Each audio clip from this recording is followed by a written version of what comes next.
Warning: the following audio may contain coarse language, as well as discussion of material that may not be suitable for younger audiences. Listener discretion is advised. Also, we may spoil just about anything that pops into our heads. We hope you enjoy.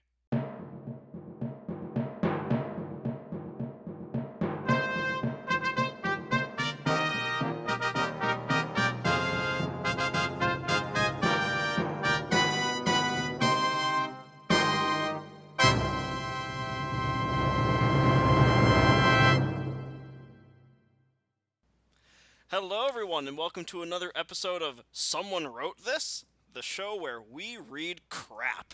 My name is William, and I am joined, as always, by my good friend Tom. Hello, William. Hello, Tom. And joining us once again, back from the dark depths of, well, wherever the hell he's been for the past 8 months, Nick! That would be called adulthood. The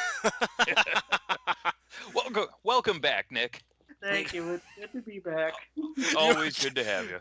Now, is that whimper in your voice from fear, or because you're just so choked up with emotion that you can't just handle it? Yes. I think we've overwhelmed him already. Alrighty, so this time we are reading a story called Enterprised, and just from the name alone, I'm getting curled up into a ball. This was Tom's recommendation for this particular episode. Yes, it was. I dug long and hard to find something good for you guys to read on this one, and this came highly recommended off of some old Mystery Science Theater websites. This was actually written back in 1996. Oh, crap. Back in the early days of the internet and the early days of fan fiction. So it's bad early fan fiction. Oh, yeah. This is So it was so bad that people thought he was basically writing a troll fic because of how blatantly he was abusing the canon and the Mary Sue that winds up kind of taking over this series of stories. This isn't just the one. He didn't write just one story. This man has this Mary Sue's entire Starfleet career cataloged out. So this is a prolific bad fan fiction author. Oh yeah, he claims he gets better as he goes on. No. This was his very first one, and it got rewritten a couple times. It eventually kind of became a different story, but this is the first rewrite of. Yeah, it's you have to go through the things to figure that one out. But this is the first rewrite, and it's still one of his official stories. So it's really only cleaned up the writing a little bit, but the plot line and some of just the blatant defilement still exists. Thanks for the warning. So any Star Trek fans watching, all the little inconsistencies that we might poke fun at, oh boy, they're probably going to be here in spades. But we'll put it this way: you remember when I was complaining about somebody doing a coin flip with the saucer section while in warp speed? That was one of the rewrites of this. That was after this rewrite. I'm scared already.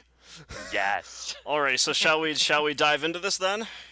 We absolutely should. Alright, kids, buckle up. Nick, whenever you're ready, take it away with the prologue. Or actually, this has a dedication. I was going to say, do you want to read off the title dedication things there, Will? Give us a proper lead in. Sure. Okay. Title: Enterprised Series TNG Marissa Stories First Adventures. Author: Stephen Ratliff. Stratliff. Is that his username? Okay, whatever. Jesus Christ. This work is a work of fiction and should be treated as such. I'm sure it is. Star Trek and Star Trek The Next Generation and concepts... Oh my god, this is a full copyright notice. There are concepts therein and are copyrighted by Paramount. The story is fan fiction. The author earned nothing from it, except internet notoriety.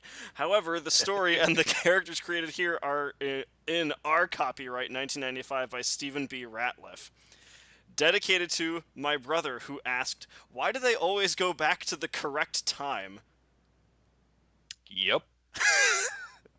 That'll Oh, Oh, all dear right. God. that'll give you a hint as to what's to come. All right, Nick.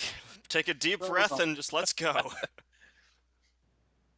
The bridge of the Enterprise C was smoky. That's smoky without the E. And things were not going well. They are not going. The smoke is usually a good indication that things are not going well. Oh my God. All right. As far as great opening sentences go, that one's got to be right up there with it. It was a dark and stormy night. I mean, Hey, this is right, y'all. Like, If it was just the rewrite, it was probably like, and things were going okay, I guess, from a certain point of view. At least we weren't dead yet. yet being the key word, maybe. I don't know.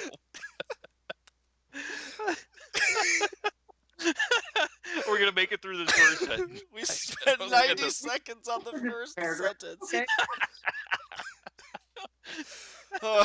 Okay, Nick, just start reading again before we lose it. Okay. The Battle of Nadra 3 was one they were destined to lose, but it was a battle that in which for a few seconds or minutes could change the course of history for the entire quadrant. Oh no. No. First two, I think. This episode is ripping off yesterday's Enterprise. Oh God. Oh no. The crew of Enterprise C had seen one of their possible futures that this battle could lead to, and had come back in order so that history would flow the way it should. They hoped that they would not die in vain, but prevent a war from re-erupting between the Klingons and the Federation. Their captain was dead, killed in that future war that they hoped to avoid, and now Lieutenant Richard Castile was in command. Perhaps he could prevent the war that Garrett could not. I'm assuming that's the captain. This is canon so far. If it's consistent with the yesterday's Enterprise TV episode, so actually, which one was Enterprise C? Who captained that? Was that in between? That was Captain Kirk and Picard. No, that was between Kirk and Picard. It was captained by Captain Garrett, who is famous for the fact that the Enterprise died defending a Klingon outpost, which led to the formation of the alliance between the Federation and the Klingons. Arrgh. Oh, damn. Nerd. Nerd. Nerd. All right, let's keep going. Yep. Outside the Enterprise, 3 Romulan warbirds were circling them, casually firing on it. Casually firing. How should we fly in? How should we fire, sir? I don't know. Just fire casually. A couple shots, yeah. Come on. Having a Han Solo moment here. Don't I don't worry know. about Like casual. Not a big deal. It's a casual bet. Just gonna If shoot you feel like over destroying them, sure. If not, I'm just gonna shoot you over there. just wound them. Oh God. Soon the Romulans began taking the Enterprise C more serious as the Ambassador-class starships shot off a devastating round of phasers and photon torpedoes. The leading warbird exploded in a cloud of plasma. The Romulan response was quick. Plasma mortars and disruptor fire exploded from the tips of the remaining 2 Romulan warbirds. On the Is that a thing? Are they sitting there with like little tubes and like clear? That's the only thing I'm picturing. These guys are like a couple guys down in a tube dropping a little grenade in. No, because the Romulan warbirds do fire torpedoes and disruptors, but I have no idea where the mortars thing is coming from. It's what I'm confused about. But anyway, maybe they work differently than in the Enterprise C's time. But anyway, maybe that's what caused the leading warbird to explode in a cloud of plasma. That's the worst designed ship ever. it was just one hit. They had a design flaw. On the bridge of the Enterprise, the news was not good. Shields are down and phasers are at 25%. Lieutenant Tasha Yar informed her commanding officer. Then, noticing something else, she continued, Romulan transporters are active. Get those shields up, Richard Castillo ordered. Engineering reports that they're unable to do so, an ensign responded. Sir, I'm detecting Romulan life signs in engineering, Yar exclaimed. Suddenly, 5 Romulans materialized on the bridge. The sub-commander in charge ordered, Surrender or die, with an evil grin. Damn those grins. From sadistic grins to evil grins. At least it's not sadistic yet. Hopefully we'll never get there. Lieutenant Richard Castillo, acting captain of the Starship Enterprise NCC 1701C, stood up and uttering.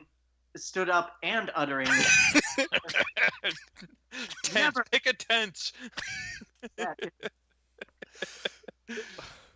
As he past tense stood up, he was uttering, never. Reached for his face. He's got all 3 tenses. In that one sentence. His hand never completed the act as the sub-commander vaporized him.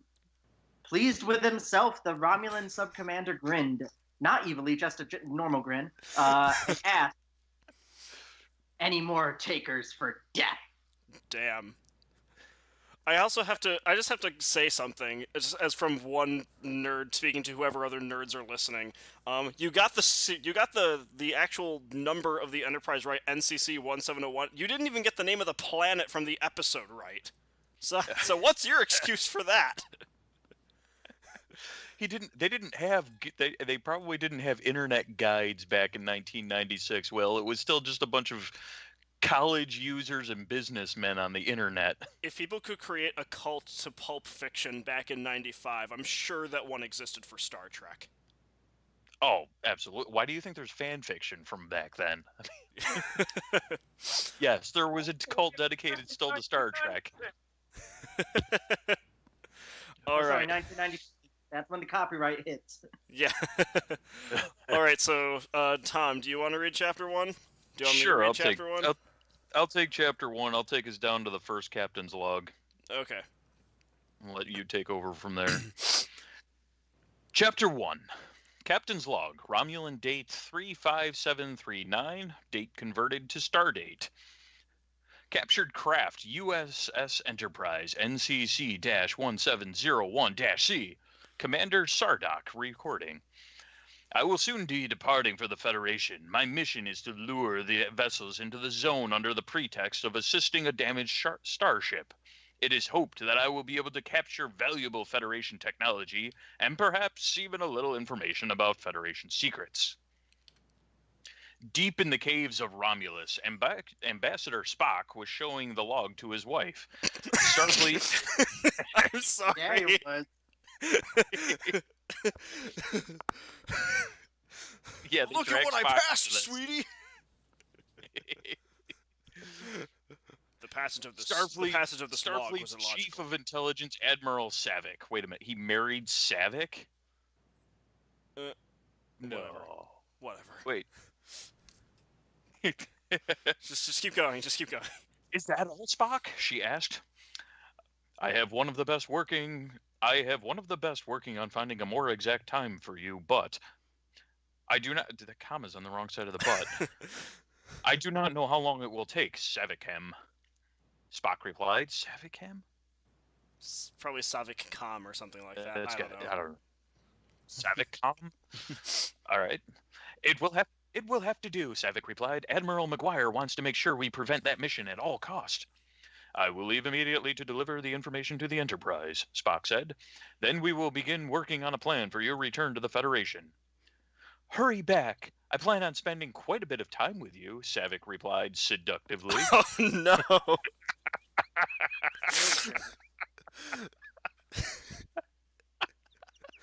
Oh, I mean, I know that Vulcan love slave is a thing in the Star Trek universe, but... Oh, jeez. Yeah, but Savick? Yeah. You did not need to come here, Savichem. Spock said. But Your I risk was, did. your risk was not logical. Wait, oh, sorry. Your risk was not logical. Spock, I haven't missed your Fanfare once. Oh God, no, Oh, that's convenient. no. And I don't intend to, Savick replied. You logical all you want, but come next Fanfare, I'll be at your side. Ugh. Isn't that the Vulcan, like, The he's in Vulcan, heat the Vulcan need to bang kind basically have sex with your wife every like few years. Yeah. Dear God. Sometimes I do not remember why I married you, Spock replied. Probably What? for the space nookie, apparently. That's a way to kill a lady boner quick. Yeah. Damn, Spock. Come on. I believe you did not want your child to grow up fatherless, Savick reminded. They've got a kid. Savick reminded. Not that he didn't with all the time you spent on the Enterprise and out negotiating with Klingons, Cardassians. No. Do not grace Star Trek, even bad Star Trek fan fiction, with the Kardashians. I think that'd be more vile. Ugh. And Romulans. I knew there was some logic to it, Spock replied, kissing his wife, the Admiral known only as the Vulcan lady to most of Starfleet. Vulcan lady. I mean, it could be worse. It could be Vulcan fucker.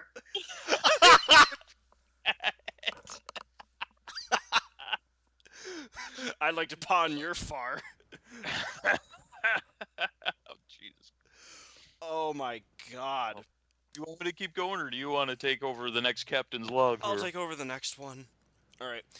Captain's log. USS Enterprise NCC 1701D. Star date 475. Dang it.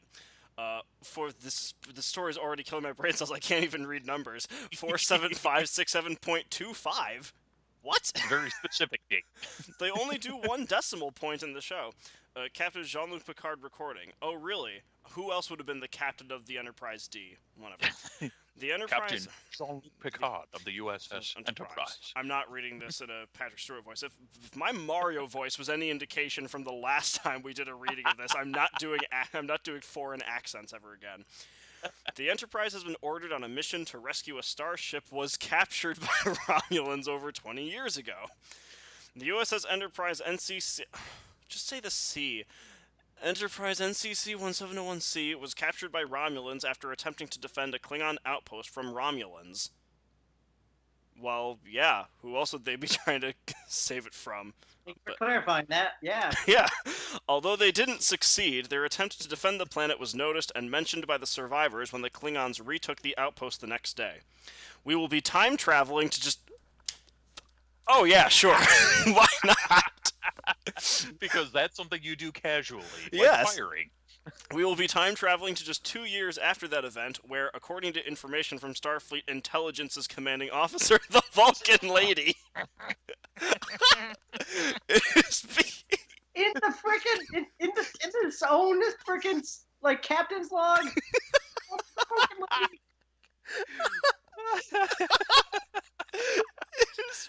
it is being prepared to act as a lure in order that other Federation vessels may be captured.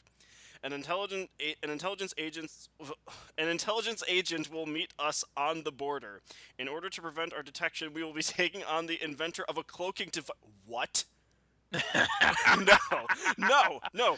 I'm calling Treaty of Algeron here. I'm calling Treaty of Algeron. Oh, no. It gets better. Oh, I'm sure it does. Oh, God. The senior staff was gathered in the Transporter Room 3, waiting for the inventor to beam aboard the Starship Phoenix. Oh, from the Starship Phoenix. Why that ship? Never mind. No, this continuity is getting completely annihilated. Why here. not? The Phoenix is from another episode. episode. The Phoenix is from an episode involving Cardassians, not Romulans. Noted in her absence was Dr. Crusher. What did Admiral Edwards now withhold on our young inventor? Edwards possessive, so it doesn't even make sense. Captain Picard asks. Maybe it's his now. I guess so. It's his withholding of the young inventor.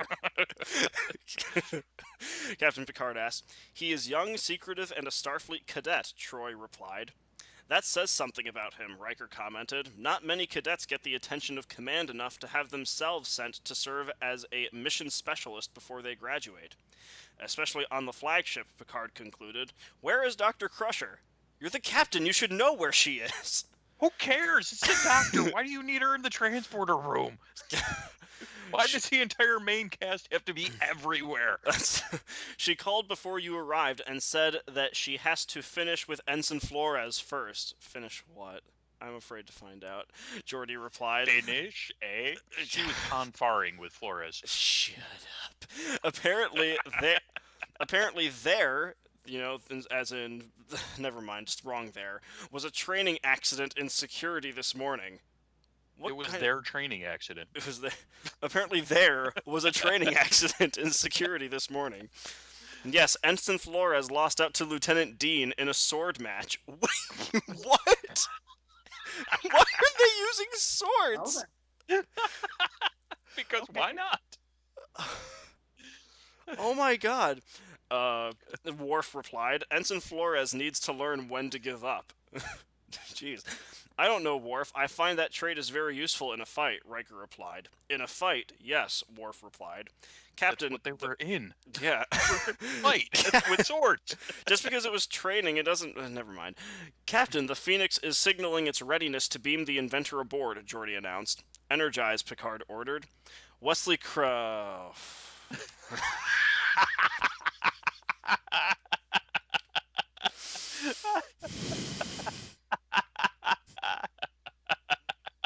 Shut up, Wesley. Wesley Crusher materialized on the transporter platform, grinning. Oh, I'm sure he was, the little putz. Permission to come aboard, Captain, he said to some surprised-looking people in the room. You did ask for an inventor of a cloaking device, or did I take the wrong ship? Not even a question. Permission granted, Wesley, Picard said, and yes, you are on the right ship. Well, I would hope so. Picard is there. Otherwise, this is pretty messed up. How else can I surprise my mom? Wesley asked. Oh my god. Moments later, Dr. Beverly Crusher entered the room. A surprised look graced her face when she noticed her son and said, Wesley Eugene Crusher, why didn't you tell me you were coming? Can't I surprise... I don't even know if that is his last name. I never cared enough about Wesley to find out. Can't I surprise you for a change? It's like, why are we devoting 3 or 4 lines to surprising his mom? If it makes you feel better, in the original, Crusher was there when Wesley beamed in, and she fainted dead on the spot. Really? Well, not dead, but she fainted when he beamed in. I mean, if Wesley was in my immediate space, I would probably keel over too, but... That's a knock against the character, not against Will Wheaton. Oh, absolutely. After all the surprises you have pulled in the last 7 years, no, Dr. Crusher replied. I'm afraid to find out what some of those were. If you two will interrupt your family reunion, Picard interrupted.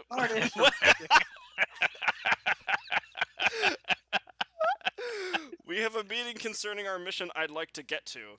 I captain the Crusher's chorus. I captain.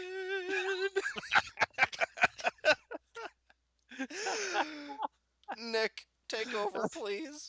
Okay. The crew was sitting around the table in the observation lounge in their usual order. I don't know order. Wesley Crusher, however, was standing by the view screen explaining the new cloaking device.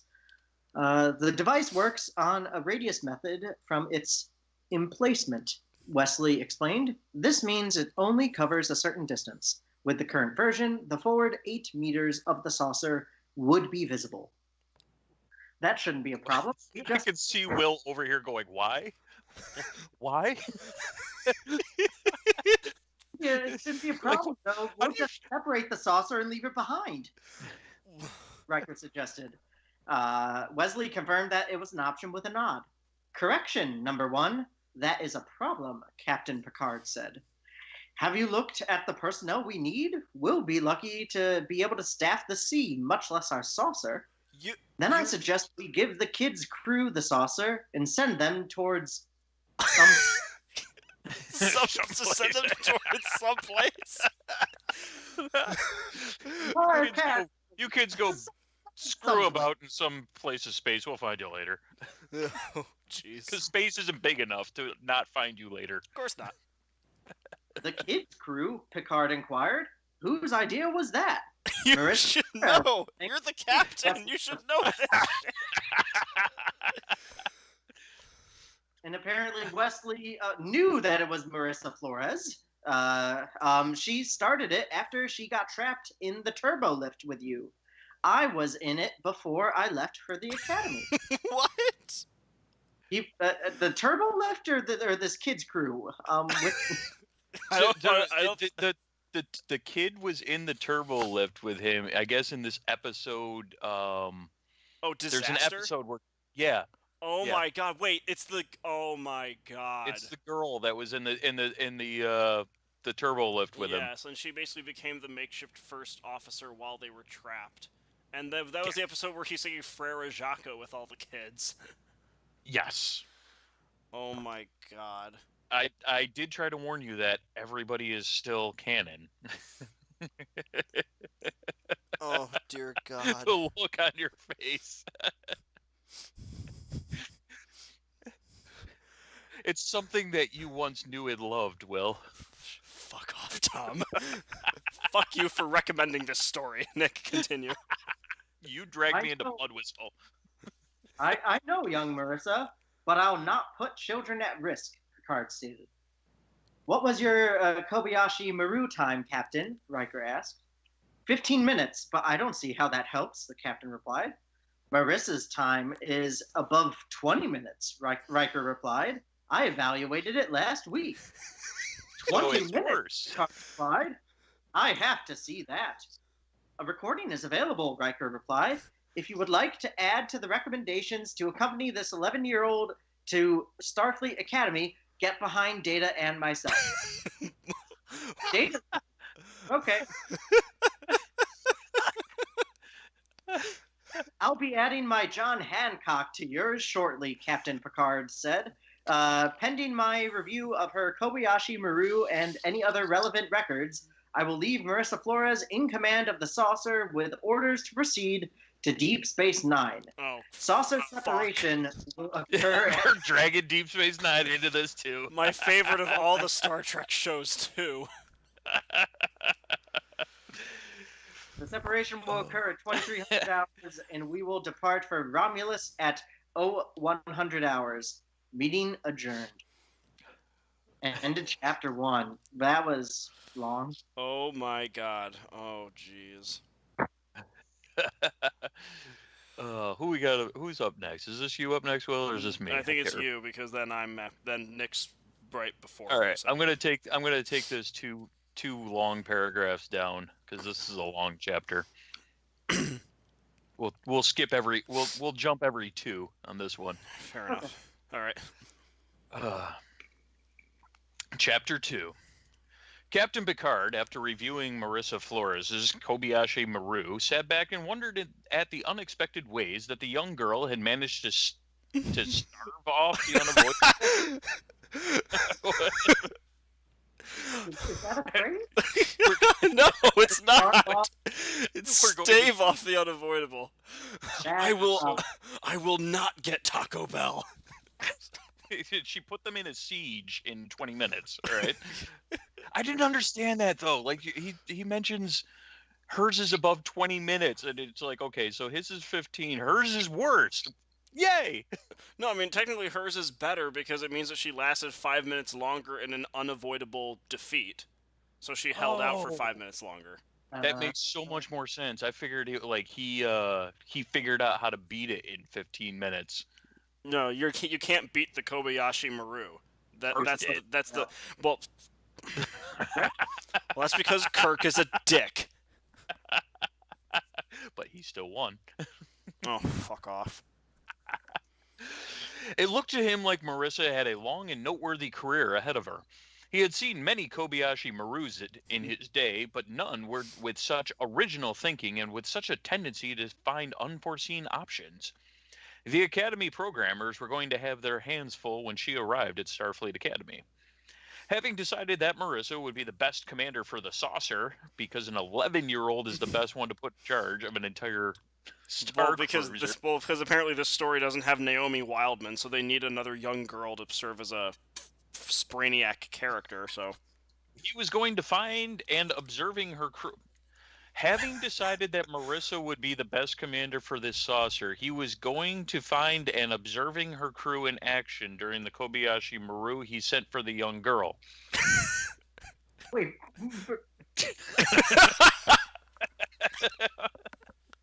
You see why I had to start that over. The door rang and he said, "Come." The young blonde-haired girl, just over 4.5 feet high, entered. Her hair was pushed back with a barrette. Is that Beret? no, Beret? a barrette is like Beret? if I remember correctly, it's like a ribbon or something that you can tie. And also, that's not. I think that's not how a barrette is spelled anyway. I think it has an A, not a U. Thinking of a scrunchie. The barette's the things that like a little clip thing. Space scrunchies. The scrunchie uses tachyons. God.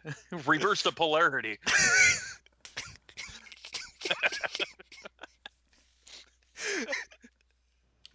And her outfit was a conservative pink jumpsuit. How is pink conservative? It's like the loudest color we can find to make it conservative. No. What makes it conservative? It just has a huge picture of Rush Limbaugh on the front. Captain Limbaugh. They have ruffles too.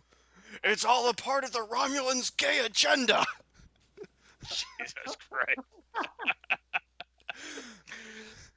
Please sit down, Marissa, Captain Jean-Luc Picard ordered, gesturing at the chair before his desk. I called you here because I believe you and your kids' crew may be able to solve a problem I have. What's your problem? Marissa inquired softly. Due to a personnel shortage and the engineering limitation, I need a saucer section command crew, Picard said. Commander Riker suggested your crew might be of assistance. Why? Marissa asked. Your 20-minute Kobayashi Maru time, Picard said. Plus, Wesley Crusher says that if you were at the starship... Wesley Crusher says that if you were at Starship Captain, you'd rank among the best. Since Wesley is not exactly known for praising anyone's abilities or his, just general anything that Picard likes, I take that as a big endorsement. When do we start? Marissa asked. 1,800 hours, Picard replied. Saucer separation will be at 2,300 hours, and after that, you will have command of the saucer section and all its crew until the star drive reconnects. Under your command will be the 5 medical personnel I'm leaving behind and all the civilians. Enjoy. Yeah, because that can't possibly go wrong at all. At least she's got some doctor when everybody dies. Fair enough. I'll be ready, Marissa replied. Permission to go organize my crew, Captain? Granted, Picard said. Marissa skipped out of the ready room,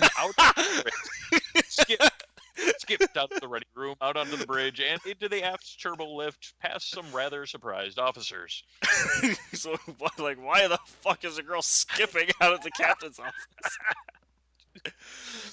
Oh, man. In Flores family quarters, Marissa's parents had just gotten the notice of their transfer to the star drive section, while all the children stayed behind in the saucer.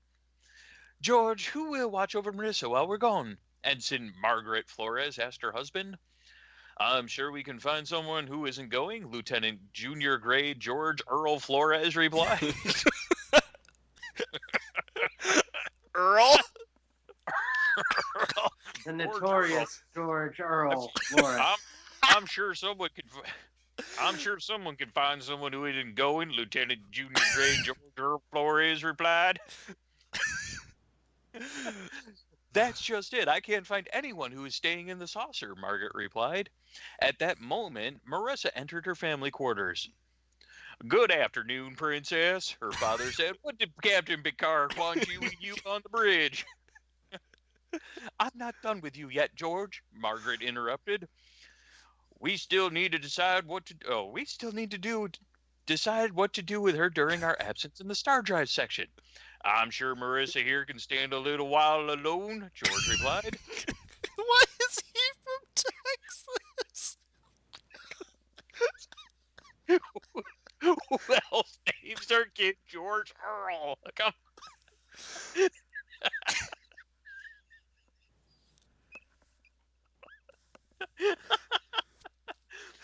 Oh.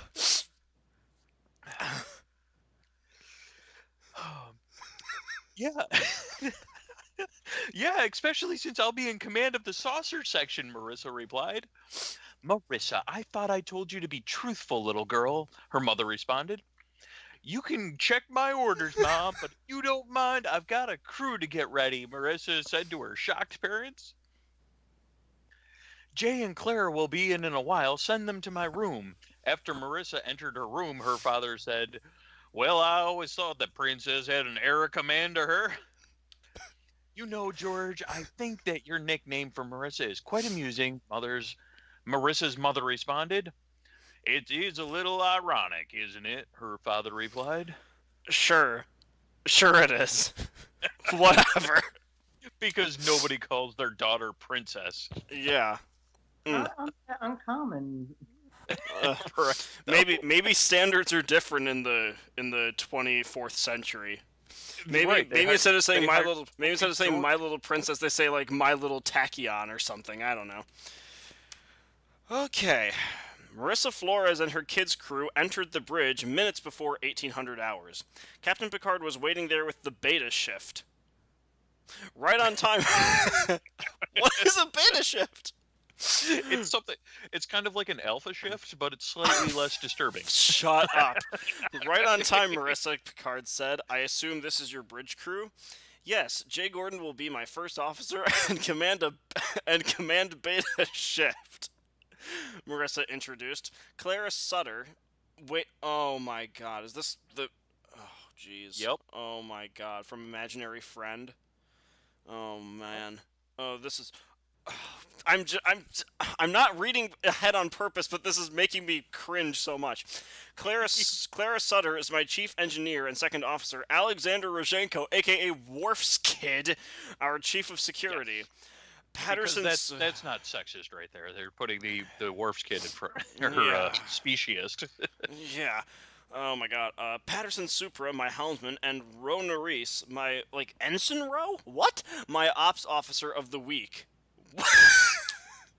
An integral part to a Wait! the officer of The week! It's like Steven is admitting that they just cycle through all these people seemingly at random. Okay, if that was on purpose, if that was like a mindful meta aspect, I have to applaud that. It probably wasn't, but I have to It applaud wasn't. Yeah, I can guarantee you right now it was not. I know, but I like to think that it is, even if for just a moment. Ops Officer of the I Week. think it's going to keep you sane through this. Probably. Jay will also command Beta Shift and Clara Gamma. What is your rotation? Captain Picard inquired. The bridge crew will be familiarizing their less experienced counterparts for the next couple hours, Marissa said. Then the Beta Shift will be in charge until 2200 hours when Alpha returns for the saucer separation maneuvers. Gamma takes over after the separation and will remain on duty until 0600 hours. Then my rotation at 1400, 2200, and 0600 system begins until you return. You seem to have things well in hand, Captain Picard said. Beta Shift is... Why does the name Beta Shift piss me off so much? Beta Shift is relieved, Marissa. I don't know. It sounds like something that happens like in space. Like, Captain, we've come across a beta shift, and now there's a wormhole trying to suck us in. Quickly, let's inverse the deflector to fuck some shit. I don't know. Beta Shift is... Fiddle with some dials, Jordy. We'll figure it out. Beta Shift is relieved. Beta shift is relieved, Marissa. Your crew has the bridge and the saucer. Captain Picard and the beta shift crew left the bridge. Wait, if they left the bridge, then and that's where the saucer is, never mind. As the kids' crew settled into their posts, Alexander noticed something. Marissa, a vessel is on an intercept course. Course, as in rough. That particular spelling, Yes. of course. Yes. No, that continues through the entire thing. Oh, great. I can guarantee you that. Sensors indicate that it is an unarmed shuttle. Projected origin? Marissa asked. Romulan neutral zone, Alexander said. Hail them. Blow them out of the sky was Marissa's first order. Hail them. Notify Captain Picard, Marissa ordered. Vessel responding, Alexander replied. Excuse me. On screen, Marissa ordered in her best Captain Picard imitation. Oh, okay, hang on. How would an 11-year-old sound like Captain Picard? On screen! On screen! On screen! Ambassador Spock appeared, wearing his old Starfleet uniform. You mean the one that's like 200 years out of date at this point? Starship Yes, Enterprise. It's probably kind of ratty and moth-eaten at this point. He's, Ambassador Spock appeared wearing his old Starfleet uniform. Starship Enterprise, Marissa Flores commanding. How may I help you?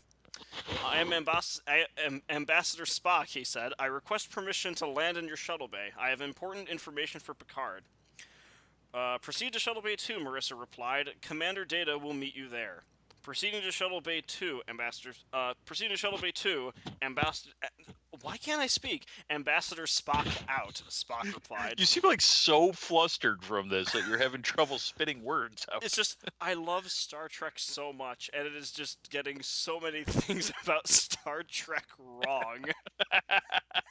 I knew you'd appreciate this, Will. I hate you so much, Tom. Nick's my real friend. It's like first place, yes. All right, I'll do one more paragraph and then I'll toss it back over to Nick. As Ambassador Spock piloted his shuttle into Shuttle Bay 2 of the Really? Really? Tell me, what ship is it? I do believe in at the Starship Enterprise NCC 1701D. The starship, go fuck yourself, he wondered. Why is that little girl in command?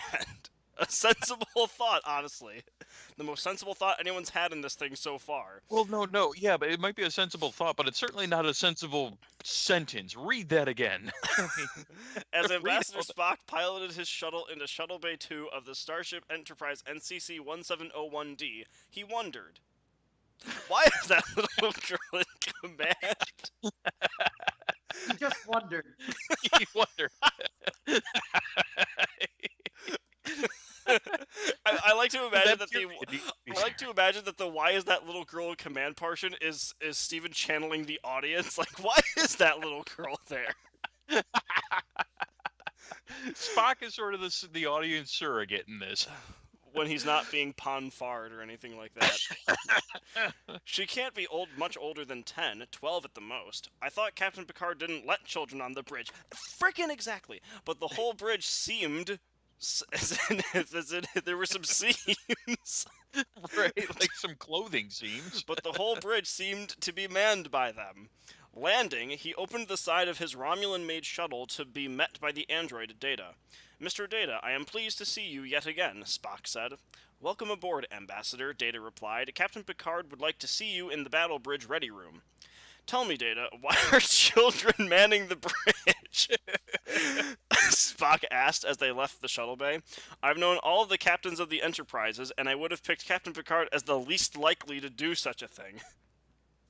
Oh, man. Our new cloaking device will only conceal the star drive section, so we have to leave someone behind in the saucer section, Data explained. Due to the personnel needs of our upcoming mission, even though we're the goddamn Federation flagship and we shouldn't be having this problem... Why couldn't they send a smaller ship? However, yeah, exactly. However, we could only afford to leave the children, civilians, and a couple medical personnel behind. Still, that leaves a lot of people who could have taken command before a bunch of children. the Vulcan replied as they entered the I turbo told you, lift. Spock is audience surrogate in this one. But not with 20-minute Kobayashi Maru times, Data replied. Spock's left eyebrow rose. 20 minutes. Last I heard, that would be a record, Spock replied. It is. The girl in command has managed to score in that range at least 3 times. Oh, so she didn't just break the record, she did it 3 times, Data replied. I intend The words Mary Sue. Yes. I intend to recommend her admittance to the Academy when she turns 14. If she can do that simulation in 20 minutes, Mr. Data, I don't think she'll have any problem getting into the Academy, Spock replied, as the turbolift doors opened onto the bridge. Nick, please take over. At 100 hours, the command crew of the Enterprise filed into the battle bridge. It was time to send the saucer on its way, even though it would be hours before they time travel. Secrecy was of the utmost importance in a time travel mission. It's not just a secret mission. Time travel. It's like, let's just send out a general hail to Starfleet. Yeah, we're gonna fuck with the timeline. We hope you don't mind. Hey, if anybody's got anything they want to do it now, because it won't matter in about 5 minutes. Fanfare!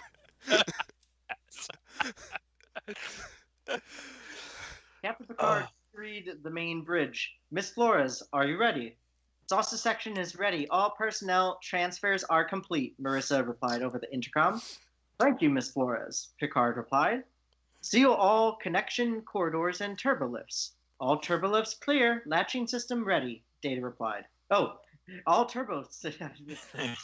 Different voices here. All turbolifts cleared. Latching system ready, Data replied. Releasing docking clamps, Picard ordered. Docking latches released, Data responded. Miss Flores set a course 0 Mark 20 relative heading. What? The saucer section. That's not how that works. You're clear of the saucer, Data informed. Over a communications channel, Marissa's voice said, Captain, I'll see you at Deep Space Nine, saucer out. I don't know how to pronounce that. It's Legate.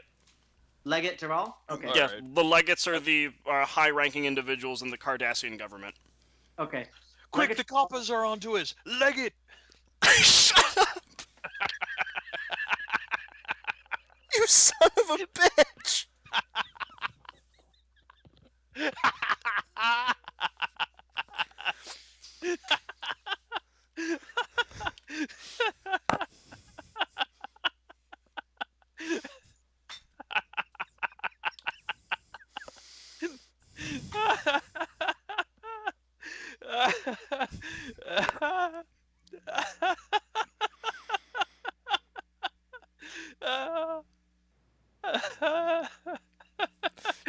Just keep reading, Nick. Keep going.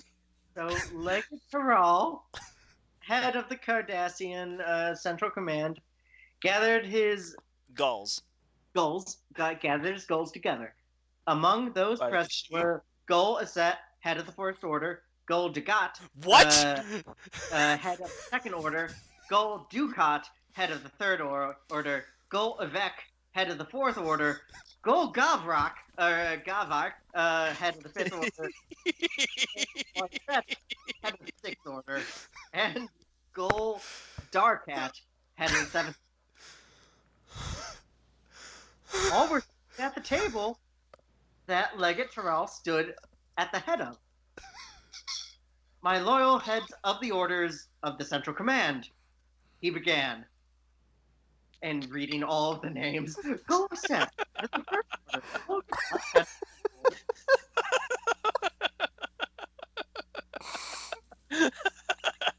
Today we embark on a bold new venture to recapture the glory of Cardassian. Cancel those TV shows, first of all. Those in the government have been negotiating with very little success of a treaty of peace between us and the Federation. Now is the time to show the Federation the folly of not agreeing to Cardassian demands with strategic strikes to the heart of the Federation.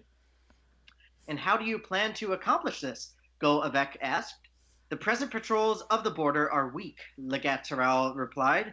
We could send as many ships as we wanted deep into Federation space. And what of the peace negotiations? Gul Dukat asked. I'm afraid that the Federation was dealing with an outgoing government which lacked authority to deal with the matter, the legate smiled. Everyone but Gul Dukat and Gul Evek laughed. Gul Dukat stood up and said, such an endeavor. I do not intend to leave a war for my 7 children to die in. You can expect me to fight every step of your plan. You can expect me to fight every step of your plan. And if for some strange reason I die before I leave this room, who says that? People who know they're about to die. I die before I leave this room. This entire conversation will be broadcast throughout Cardassia from my tapes of what has been said to this point are already being spread throughout Cardassia in the event of my demise. Who else is with me? What? I stand with Dukat, Evek responds. Wait a minute. Hang on. If this entire meeting is... First of all, why the fuck are Gul Dukat and Gul Evek in this? But if this meeting is being shipped out to everywhere in Cardassia already, it's not exactly a secret that Legate Terral wants to overthrow the government. We're going to have a secret coup that's not so secret. Oh.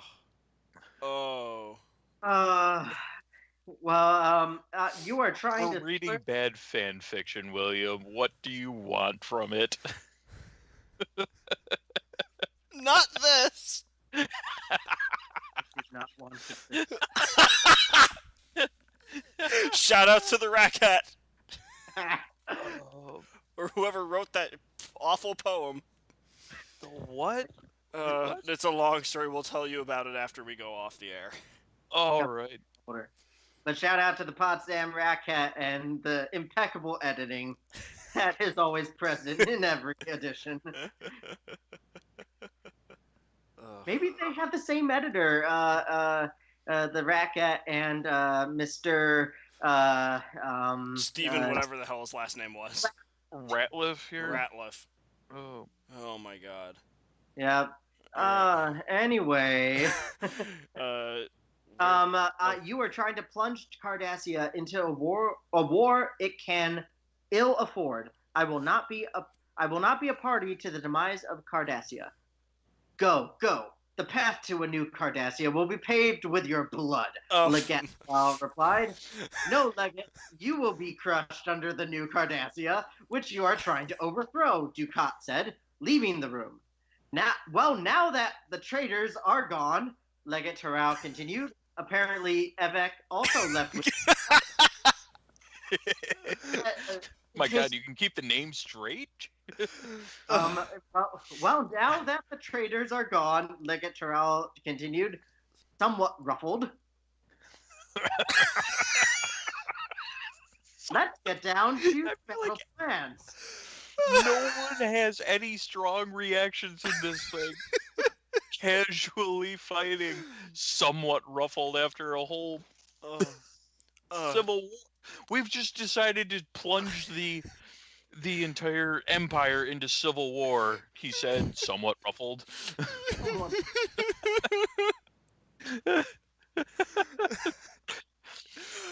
Nick, did you want to read another large paragraph? Or? Yeah, sure, why not? I'll do a captain's log. In that paragraph. That is a hell of a captain's log. I'm going to drop a captain's log at this rate. Jesus Christ. Captain's log. Take us into the captain's log. I'll pick up on the first big paragraph there. Okay.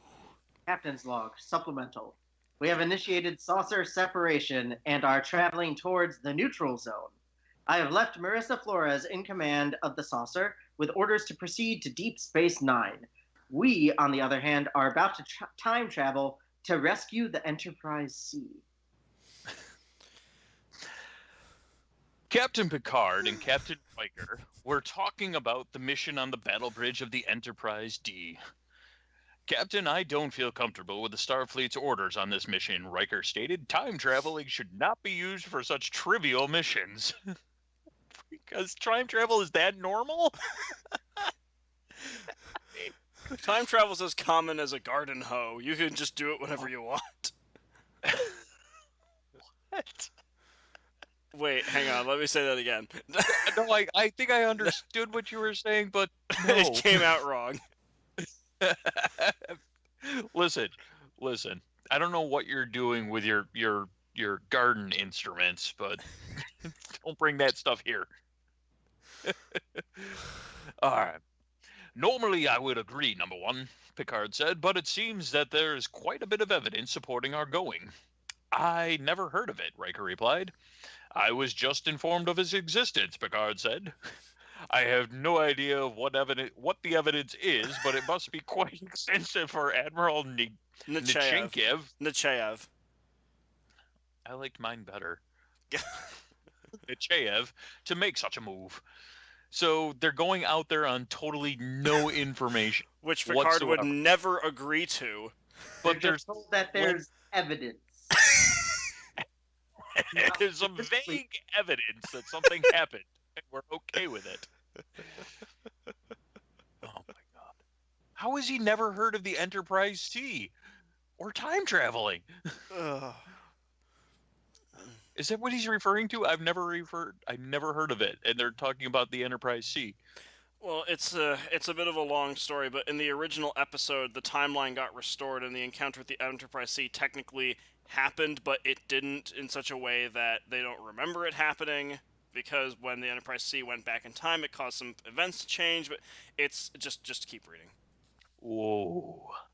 That's like Terminator kind of messed up right there. Honestly, kind of, yeah. I don't think we need to worry about the Cardassians. Number one, Picard replied. We are in the middle of negotiations with them. Oh, wait, I missed a whole section here. Cardassian Border Patrol. Yeah. It must be quite extensive for her to pull us off Cardassian Border Patrol, Riker said. That move left very little on that border.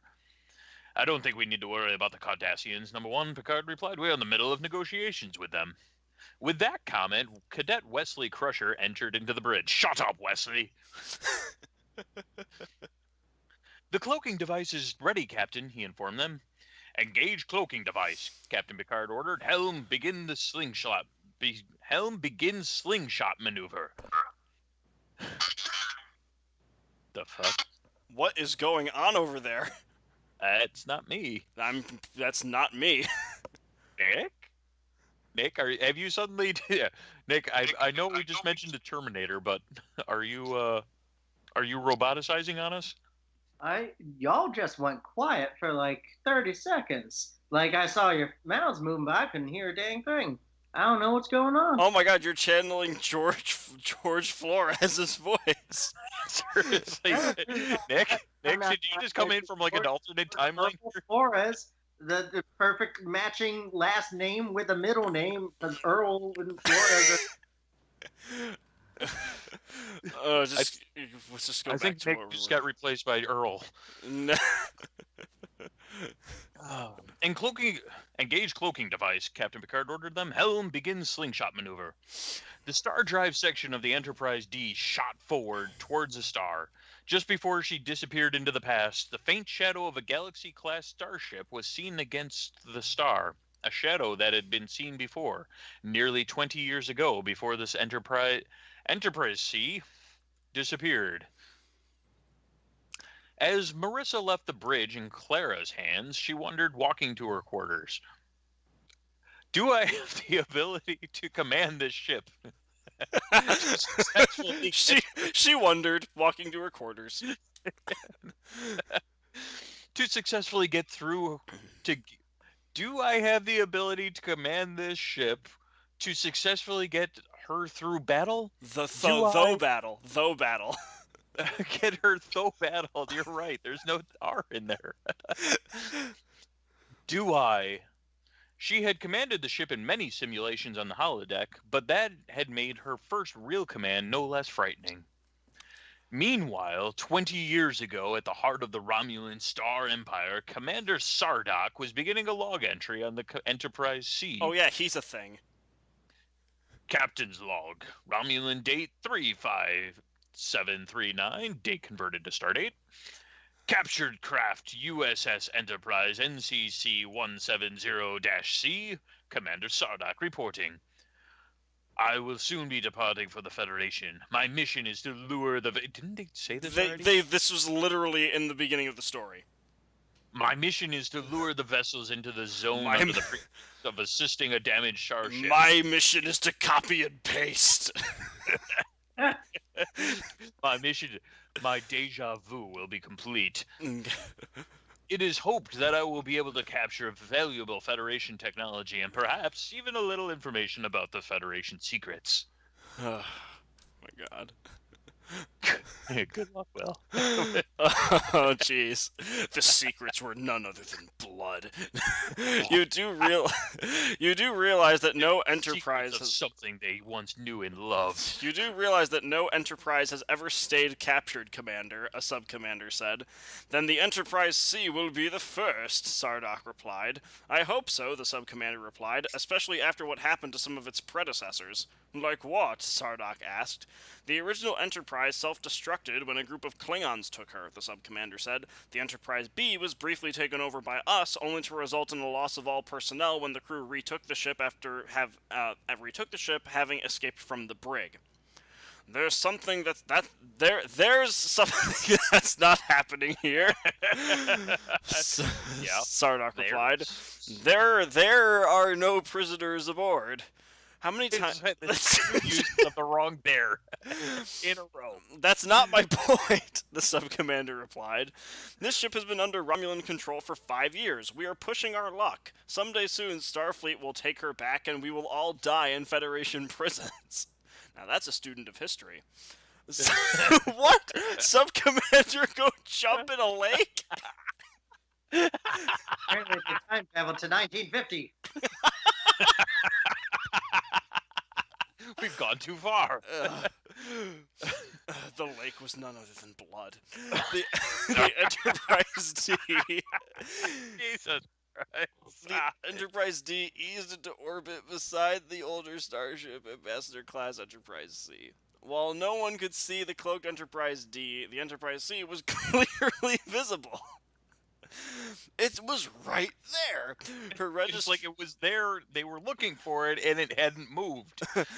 Her registry was black and on her aged ivory white hull. Oh, so they still use ivory in the 24th century? Interesting. They've cloned and then harvested a whole lot of elephants in the 21st century. NCC 17017. We fucking know the serial number of this goddamn ship already. United Federations of Planets, she said, proclaiming her origin. An origin that was far from. Okay? Orbiting Romulans with Romulus, not spelled right, orbiting Romulas with Romulans aboard, she discovered was not what she was supposed to be.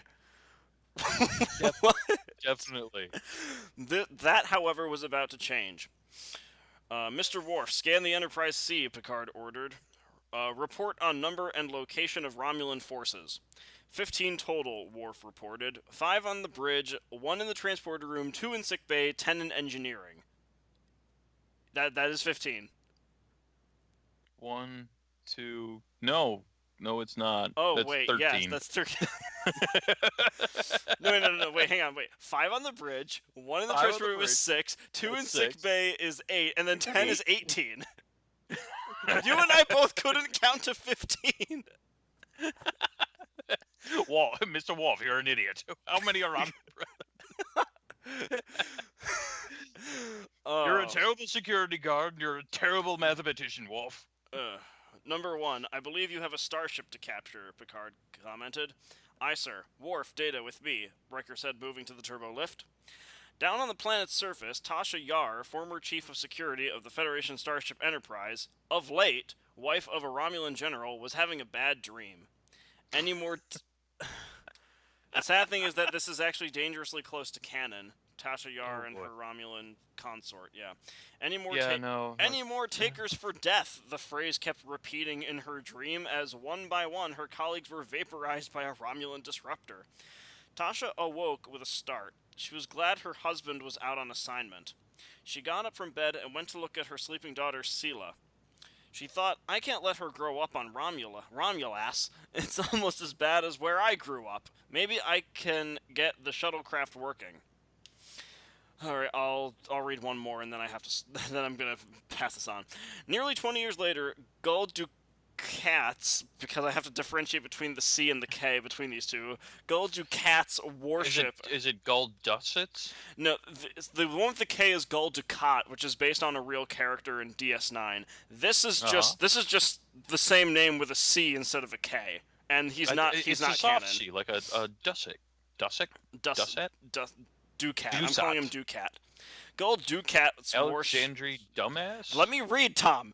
Gul Dukat's warship had detected a ship moving across its path. The Gull ordered an intercept course toward it, but a rough course, not a smooth course, a rough one. The Gull was an ambitious Cardassian. For some turbulence. He had once been prefect of Bajor before Oh, fuck you. However, a position came up as assistant to Legate Garnick, the predecessor to the present head of Central Command. While the position had not led to further advancement, he was somewhat consoled by the fact that Gul Dukat's inheritance of his old position hadn't either. Well, this time, Gul Dukat would advance mightily after his successful raid on Earth, while Gul Dukat would be dead as a result of his defiance. We are in weapons range of the vessel, Gull, the weapons officer said. Any ID on it? I'd like to know what I'm killing, Dukat asked. It is the Enterprise, the weapons officer replied. Fire phasers, Gul Dukat ordered. So much for Captain Picard. Wait, does that mean that they went back in time too? No, that's just 20 years later. It says that the Dukat's warship detected a ship. So, I think they're firing on the saucer section. Oh, okay, so they haven't gone back in time yet.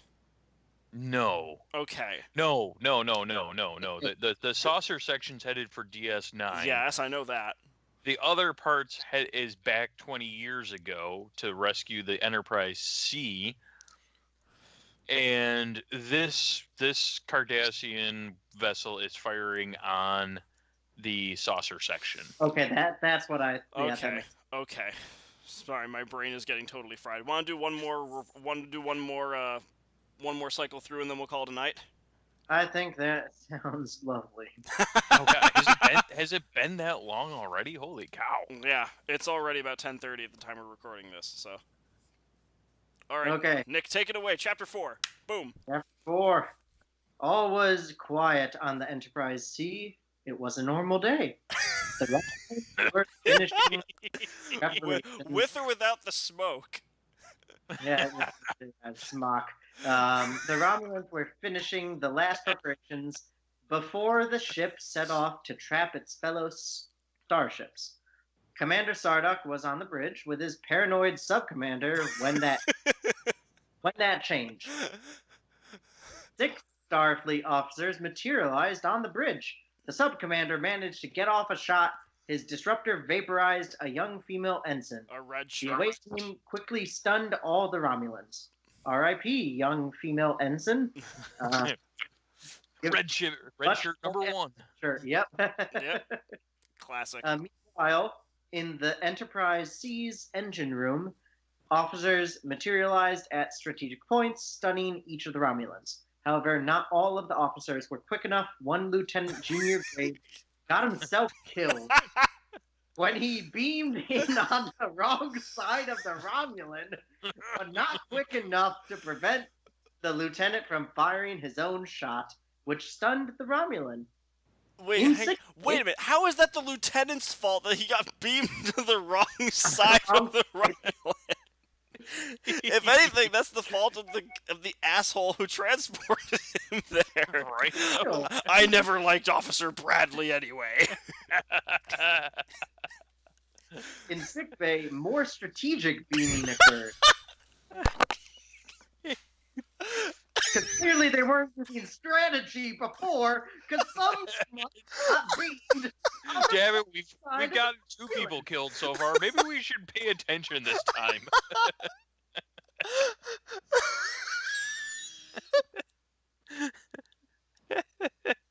Now, only this time, the doctors beamed behind their victims, knocked them down with their hypo sprays. I'm glad that the doctors learned Will is just fucking losing it over here. dead lieutenant. That, hey, maybe we should beam.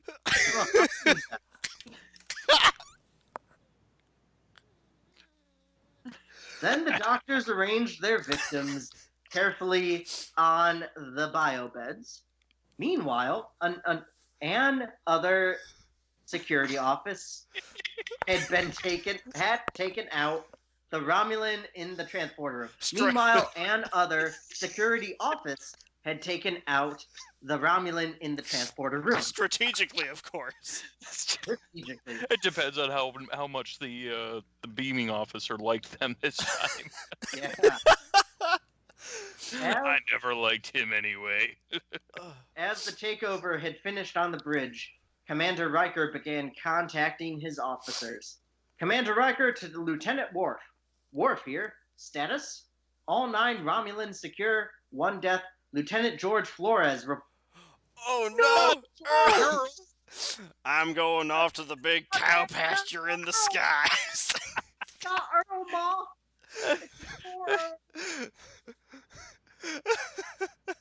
Oh, good. Oh, sweet Jesus. I'm afraid his wife, Ensign Margaret Flores, is dead as well. They got the Floreses. They got them both in one go. We never liked them anyway. Oh, it's so beautiful. Man, that escalated quickly. Holy shit. Escalated quickly. Oh my god. Relay the coordinates of your prisoners for transfer to the Enterprise D. Aye, sir. Wharf out. I love how they just like nonchalantly brush it off. Commander They mentioned death casually. Yeah. Yeah, fire casually, die casually. But beam in strategically. Yeah. Not strategically enough, apparently. Yeah. Man, they just really fucking hated the Floreses. Maybe it's all just a gigantic conspiracy to wipe the Flores family off the map. Maybe they're sending the saucer off to Deep Space Nine so that way she can just get killed. We're really hoping they blow up the saucer section in this mission too. We're gonna wipe off the entire kids. Oh my god! Not kids, crew. but what about Beta Shift?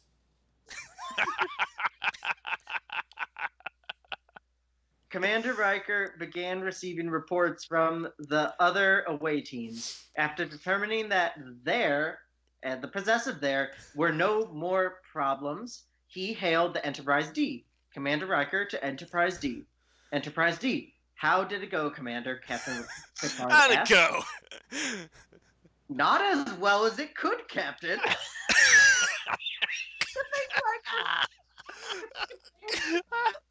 No. We have 2 deaths, Lieutenant George Flores and his wife, Ensign Margaret Flores. Those are Marissa's parents, number 1, Captain Picard replied. Well, since they are dead under the command of Commander Riker, acting captain of the Enterprise C, I guess you get to inform her. Well, fuck you, Picard. Not even saying sorry for their deaths, be like, well, you fucking tell them. Oh my god. Oh, my stomach hurts. Great, Riker replied.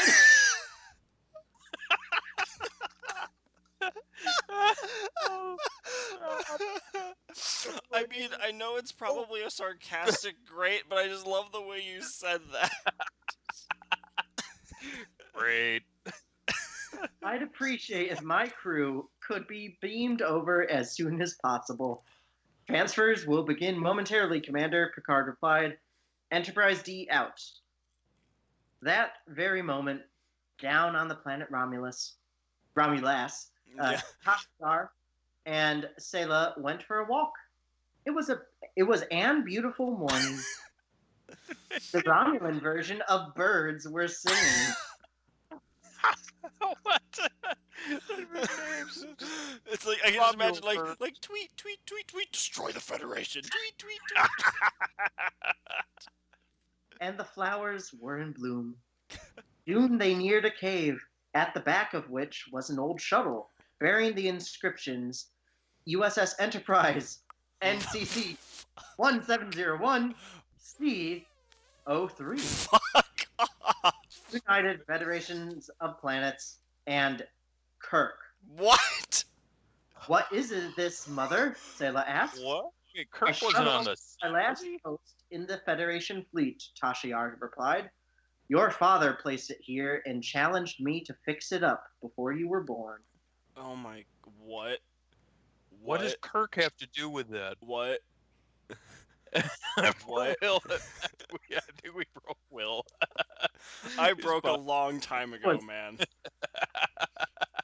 That right there was chapter 4, so I'm gonna hit chapter. I'm gonna take chapter 5.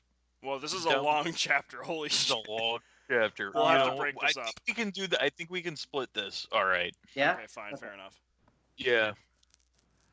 I'm gonna take it down to like the end of the third paragraph. So there's like the first big one, 2 little ones, and then you should be able to. Well, Back Should on the be able to Enterprise carry it. bridge. Down there. yeah, Okay, fine. you can carry us to the end. Hooray. I can tell you're excited. Great. Chapter 5. Deep within the saucer section of the Enterprise, a shudder woke Marissa Flores, acting captain of the saucer section of the Enterprise. Really, was she? Within the saucer section of the Enterprise, the commander of the saucer section of the Enterprise, Marissa Flores, acting captain of the saucer section of the Enterprise, woke in, up. in charge of the Department of Redundancy Department. Like, you think that he had to put all this extra shit in because he was getting mixed up in his own story? Somebody's got to keep it straight. As she sat up, the computer began announcing, "Red alert! Melissa Flores to the bridge. Red alert!" Oh, really? So now it addresses the captain by name whenever the red alert sign goes off.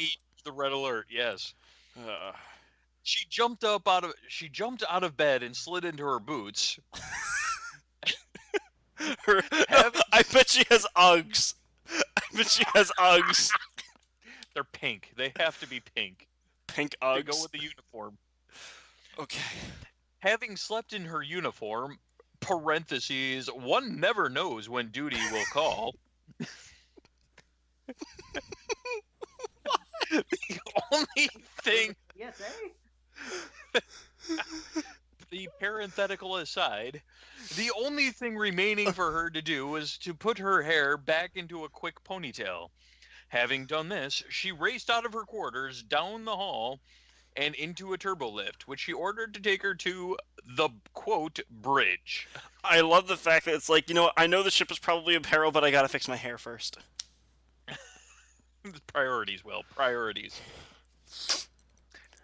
I love how bridge is in quotes. Like, it's not really the bridge. Like, take me to somewhere. As the turbo lift proceeded up the 11 decks to the bridge, why the hell was she so far away from the bridge? I don't know. Just keep She reading. she wondered what could cause a red alert this far inside Federation space. The doors of the turbo lift opened to the bridge. A Cardassian Galler class Galore. Galore? Yeah, I think so, yeah. That's not how you spell Galore, though. It's either Galore or Galler, whatever it is. I Yeah, don't I'm going with Galler. know. Yeah, it probably sounds more right, honestly. Warship occupied the main view screen. Its stance gave evidence that it through its owned space. I think it'd be say it thought it owned space. Like, Oh, that makes so much more sense. like, yo, this is my turf. Get out. Status, Clara, Marissa asked, and what that monster is doing here better be your first item.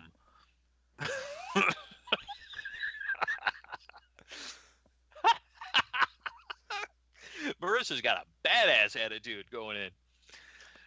That ship under a gull ducat opened communication with a phaser bolt, Clara said. He then asked for our surrender. I told him I had to get the captain to do that. Hey, Hey, give us a sec. I'm gonna need you. I need my supervisor. I gave you the kill switch gesture. I'm gonna pass you to my supervisor, Betty. Like I know where the hold button is. My God. Anyway.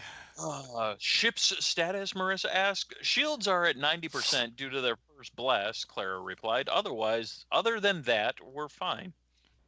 Get working on finding out that Cardassian shield frequency, Marissa ordered.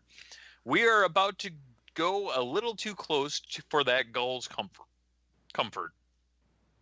Alex, I see you decided to return to duty. Great. When did Alex leave duty? He's been there for the last 22 hours. Maybe he had to take a nap. He was never off beta shift.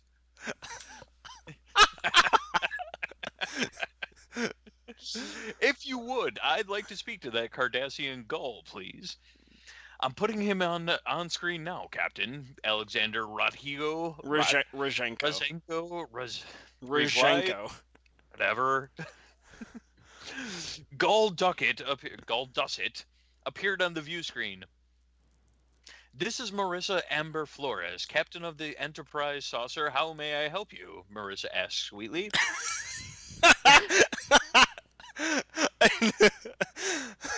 Look, I know that you just shot us, but like, how can I help you? What do you want? Can we help? You can surrender your vessel to me, Gull Dusset replied. Why would I do that? Marissa asked. Because I outgun you, and no children are fit to command a starship, let alone run one, Gull Dusset replied. Hurry up and surrender. I'm scheduled to attack Earth today. I don't want to be late.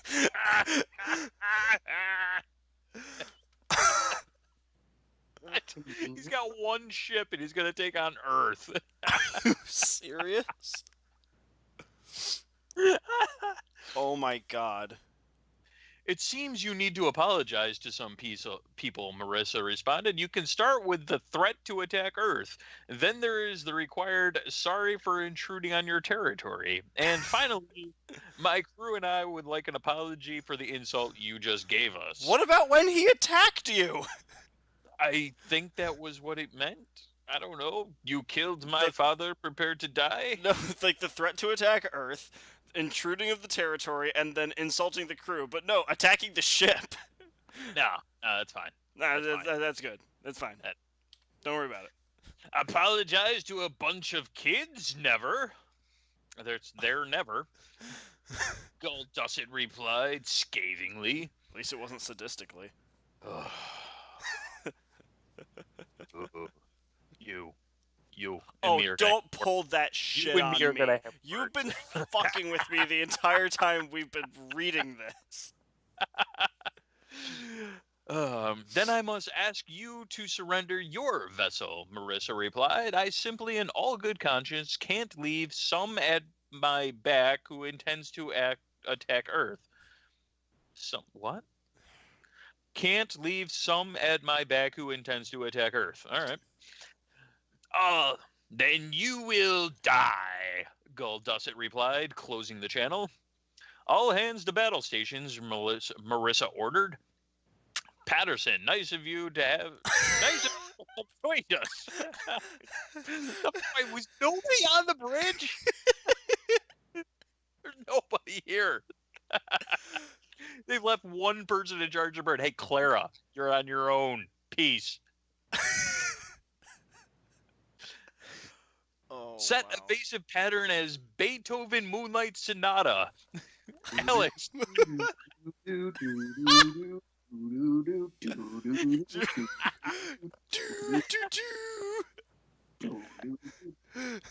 So when the firing starts, it's Switch us to the ninth, will you? why couldn't you just pick a Greek letter like everybody else? The Galler-class Cardassian warship opened fire on the Enterprise saucer section. The saucer dodged right and left, up and down, to back and forth. None of the Cardassian phaser fire got near the Enterprise. In fact, some of the phaser blasts were a good 100 meters away from the Enterprise saucer. They were so Wow. far off they hit their own ship. And that's not how battles work in Star Trek. Not at all. Oh, Well, wow. maybe they were going at warp speed so they can do things faster. Shut up. That's not how that works either. I did ask you about warp battles, and you told me they were perfectly feasible. Yeah, when it's like just let them going in a straight line, which is how it usually is. On the bridge of Gul Dussett's ship, he was fuming. Weapons officer, you better have a good reason for all those misses you're making. They must be using some new evasive pattern. I've never seen a ship move like that. It's like they're tiptoeing across the ivories. The pattern of music. The weapons officer and first officer replied, "What, in unison?" Or what? Well, it is music. My God. They chorused. No. Their new evasive pattern can't be that complicated, Glenn. Oh my God. Glenn? Almost as good as, what was that one, Bjorn or whatever? Whoa. After all, they're just a bunch of kids. Oh my God. All right, here we go. Back on the Enterprise bridge, Clara had found out she had been... Clara had found what she had been assigned found out. Yes. Marissa, Yes, I've got exactly. I've got that shield frequency, Clara announced. It is what is referred to as the factory specs. What? That is not what a shield frequency is. That's not what that is. That's not what that is. Stupid gull, Marissa replied. Apparently, she's no longer the polite little girl she once was. Alexander, how soon can you have some torpedoes ready to go through? Oh, so she's channeling her father. How soon can you have some torpedoes ready to go through their shields and get rid of that phaser ray that's bothering us? Oh my God, we should have had that accent for her the whole time. Can I have 2 minutes? Alexander asked, if you give me that, I'll do phasers as well. Of course, Alex, Marissa responded. The more weapons, the better. I suggest you look at Starfleet Intelligence's Galler-class analyst of Stardate 43455 in particular... No, hang on. The more weapons, the better. I suggest you look at Starfleet Intelligence's Galler-class analyst of Stardate 43455 in particular the warp shutdown point. That was all one sentence. Yes. And none of it makes sense. Alexander pulled up the document. Marissa Flores, you are one sneaky little girl, he responded after quickly skimming the section.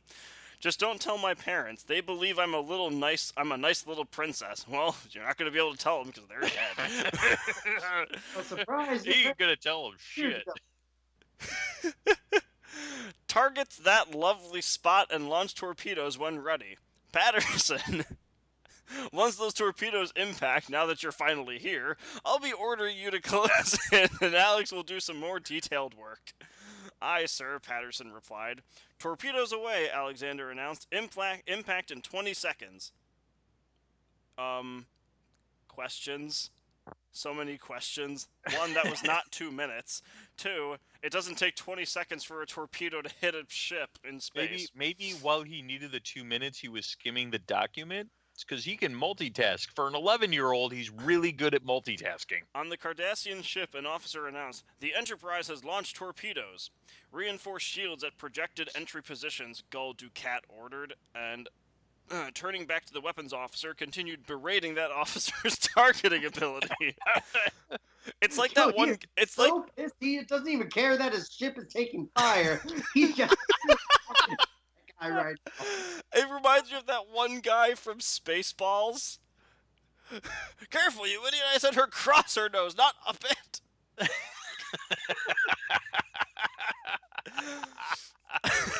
This was a tactic that had worked in the past for the Gull. Unfortunately, it wasn't doing as well as it had in the past. What? Yelling at your officers? That was the tactic? Suddenly, the warship shook. The lights dimmed. The screen flicked. You mean flickered? The engineer... No, flicked. It was like, flicked. Walked up behind him and tapped him on the ear. Flick it! like a bop it. Flick it! The engineer announced... Directed engineering. Warp power is completely uncoupled.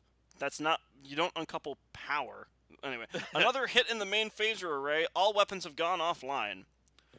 Were our shields up? Gul Dukat asked on his smoking bridge.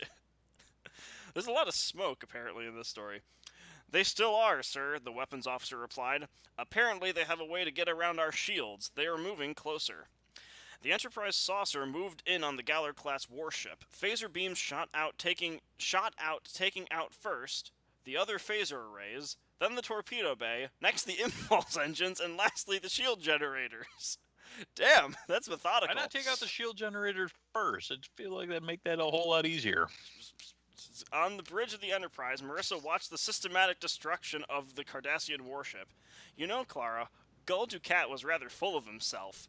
Marissa commented, I think he needs to be taken down a few pegs. And killed. I agree, Marissa, and I can't wait to hear what you have in mind, Clara replied. Alexander, set phasers for hull scoring, Marissa ordered. I want the following carved in their hull with your best handwriting. I was beaten by a bunch of kids.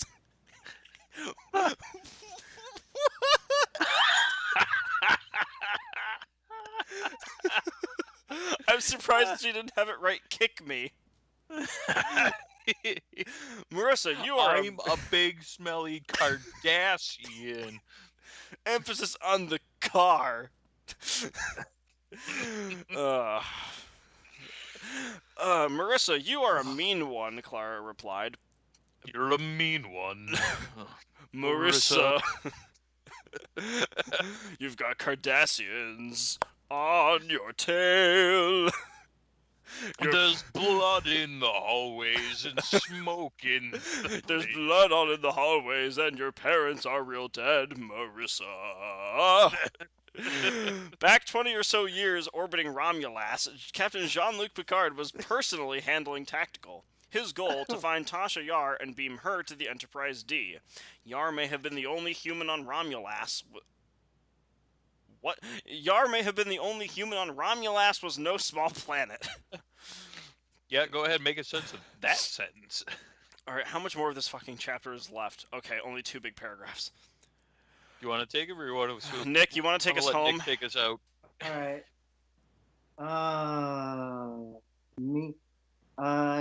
Okay. Meanwhile, on the planet, Tasha Yar was working on the shuttle. Sela, would you hand Mommy the tricorder? She asked. Is this it? Sela asked, showing her mom the requested object. Yes, Sela, she replied. Thank you. Mommy? Yes, Sela? Tasha replied. No question, just yes. Yes, Sela. Yes, Sela. Why are you talking again, Sela? What are those men doing gathering outside the shuttle? Tasha sat bolt upright, bumping her head on the console. It's like that one moment in one of the movies when Scotty just bumps into the top of the thing for no reason and just falls over. Why? Why? Looking out the What forward this window, story needed was more slapstick comedy. clearly.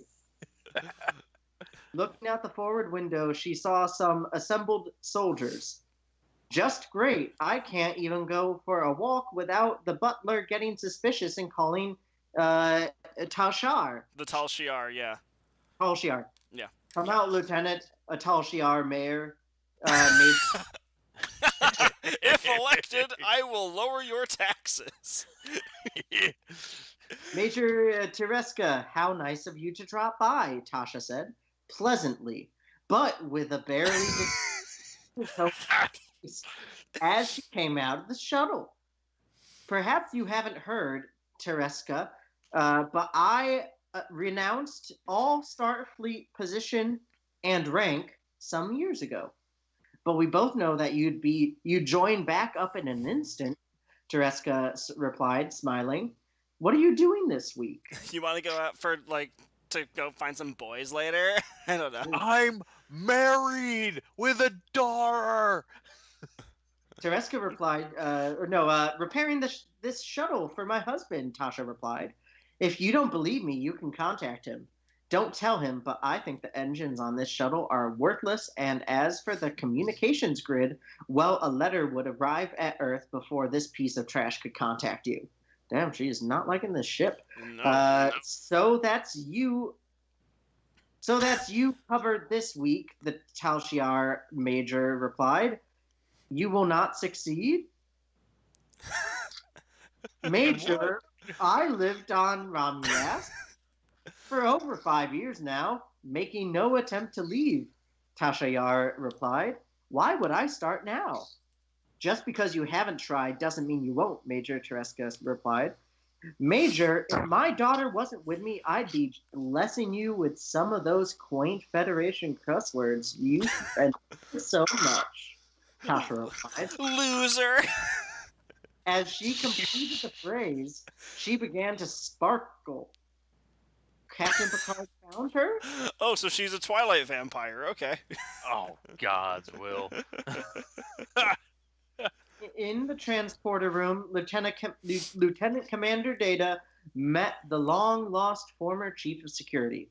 Welcome back to the Enterprise D, Lieutenant, he said, once Lieutenant Yar had fully materialized. Data, it's been too long, Tasha replied. But I thought the Enterprise D wouldn't be complete for another 15 years. We time travel to retrieve the Data replied. That's something you tell somebody casually. I guess that means we can't bring my daughter aboard? Tasha replied, saddened. No, I'm afraid not, Data replied. Why? We're going to have to leave my daughter behind? Oh, well. I didn't like her anyway. What's the logic behind that? Is that some weird time travel rule that they have? If they're willing to bring back Tasha when she's supposed to be dead, I fail to understand why all of a sudden the temporal prime directive applies now. Yeah. There's a temporal prime directive? Yes, there is. In the course of at least Voyager especially, there is, yeah. Oh, dear God. I guess that means we can't bring my daughter aboard, Tasha said, saddened. No, I'm afraid not, Data replied. So who's security chief? Because that's what you segue into next. Fuck my daughter. We're going. Who's the security chief, Tasha? Who's the security chief? Lieutenant Worf is, Data replied. I'm not familiar with that name, Tasha replied. Tell me about him. Oh my God. This Yikes. fucking story. I have a bizarre mixture of awe and disgust at what I have just read and heard. I'm willing to finish it tonight if you are. Oh, dude, I don't think I can. I don't think I have the constitution for it. How much is left? Oh, God. Oh, we have like five more chapters to go. And we basically hit the halfway point. It's not as much as it looks like, but it's still more than a little bit. Yeah, we can cut. We're on chapter 6 now. It goes to chapter 10, and each of these chapters are roughly about the same length as each other. Yeah, it looks like I'm looking at the scrolly thing on the side of my browser, and it's about 75% through the page. So I'm totally up for either or. Truthfully, I think we can finish this within the next half hour. Let's do it then. If that's what. Are you up for it, Nick? Oh God. And Nick, if you have to be somewhere, we can put this off to another time. Oh no! It's just do I have the mental energy? No, no. Welcome to our blood whistle. This is about what was happening to us. We stopped being able to brain partway through it, but we pushed through. We read that for an hour and 45 minutes. Oh, it looks like we're on about an hour 50 here. Yeah. We can do Well, it. we did start a little bit late also, so there is that. Yeah. Okay. I say we power through it. All right. If you guys can handle it. All right. I can handle Alright. it. You Let's want do to it. let's take- go along for this shitty ride. I'm gonna take these first two captain's logs. Okay. Chapter 6. Captain's Log, USS Enterprise, NCC 170. You can skip this shit, you motherfucker. Saucer section. Marissa Flores recording. After successfully defeating an intruding Cardassian warship. You said Kardashian again. Did I? Damn it. We await the arrival of the USS Arizona under Captain Melanie. Melon. Morris, who will return the warship to Cardassian Union via Bajor. After their arrival, we will resume our course to Deep Space Nine with plenty of turbulence. The Arizona has arrived and is hailing us, Alexander Rosenko announced. On screen, Marissa ordered. A woman with long brown hair in the Starfleet's captain's uniform appeared on screen. USS Enterprise Saucer Section, Marissa Flores commanding. How may I help you? Oh my God. Admiral McGuire sent us to tow that Cardassian hunk of junk away, Captain Melanie Morris said. They have to say the whole name every damn time. And render any assistance necessary. Well, the Cardassian is probably in need of assistance, Marissa said, but we on the Enterprise are just fine. Looking at that Cardassian, I can't believe you did it with no damage, Marissa responded. Well, the Cardassian made 3 mistakes, Marissa replied. Really? What were they? Morris asked. 1, he left his shield on the factory spec setting. Which is not a thing. Marissa began. 2, he relied too much on set responses to set evasive patterns. And 3, he underestimated a bunch of children. Suddenly, Captain Morris smiled. I believe Starfleet will want to make sure it keeps you, Miss Flores, she said, and that inscription on the hull you made is priceless. No, it's make sure it keeps you Miss Flores. She said. Yeah, because you don't have a period after Miss, I don't think. No, there's not a period after Miss. Yeah. If it was Mrs., then yes. Or Ms., yeah, but not Miss. Captain's Log, USS Enterprise C. Commander William T. Riker recording. We have nearly accomplished all our mission objectives. The only thing that remains is a successful escape from Romulus. Towards that end, a cloaking device is being installed. Didn't they only bring one? Wait, if they only had one cloaking device, why couldn't they? If they had more than one, why couldn't they? No, you know what? Just keep going. Just keep going. Towards that end, a cloaking device is being installed. When this is complete, the Enterprise D and ourselves will exit Romulan orbit under our cloaks. In other events, Ambassador Spock has come aboard the Enterprise C in order to make complete his record as the only person to have been on all 5 Enterprises. He will be serving as... There's only 4 right now. He's so vain. Oh my God. He will be serving as my first officer, a position he is very familiar with. Yeah, there have been 5 Enterprises also. Yeah, but has the E been completed yet? No, there's the regular one, then the A, B, C, and D. Oh. Yeah. Sure. Commander Riker, 2 Romulan warriors intercept force, Worf said from Tactical. They are transmitting an order to stand by for boarding. We've been found out, Riker concluded. Riker to engineering, is that cloaking device ready? Barclay here, it is coming online now. Good, send Wesley to the bridge. Riker out, Commander Riker said. Mr. Worf, raise shields. As the Romulans continued to close, Wesley Crusher entered the bridge. Wes, take the helm. Aye, sir, Wesley replied. Set course 174 Mark 45, full impulse, Riker ordered. Enter warp when we clear the system and keep us away from them and their disruptor fire. Keep us away from them and their disruptor fire. Aye, sir. The Enterprise shot out of orbit. The Romulan warbirds followed like sharks after blood. It was bloody water in space. Shut up. They gained on the Enterprise as she left the system.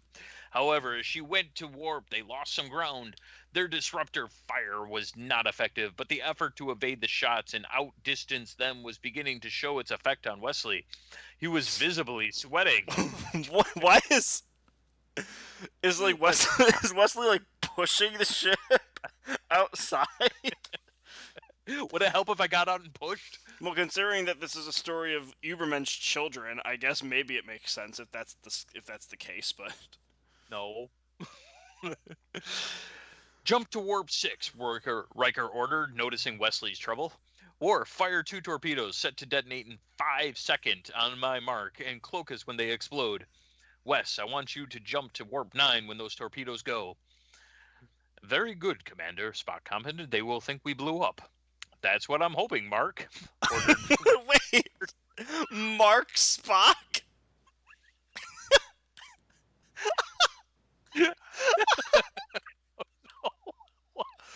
Why is he calling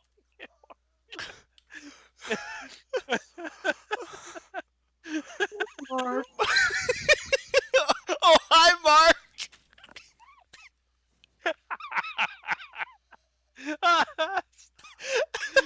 How's your sex life, Mark? Anyway, Lieutenant, how was your sex life? He said casually. With smoke and strategically. Strategically covered his ass.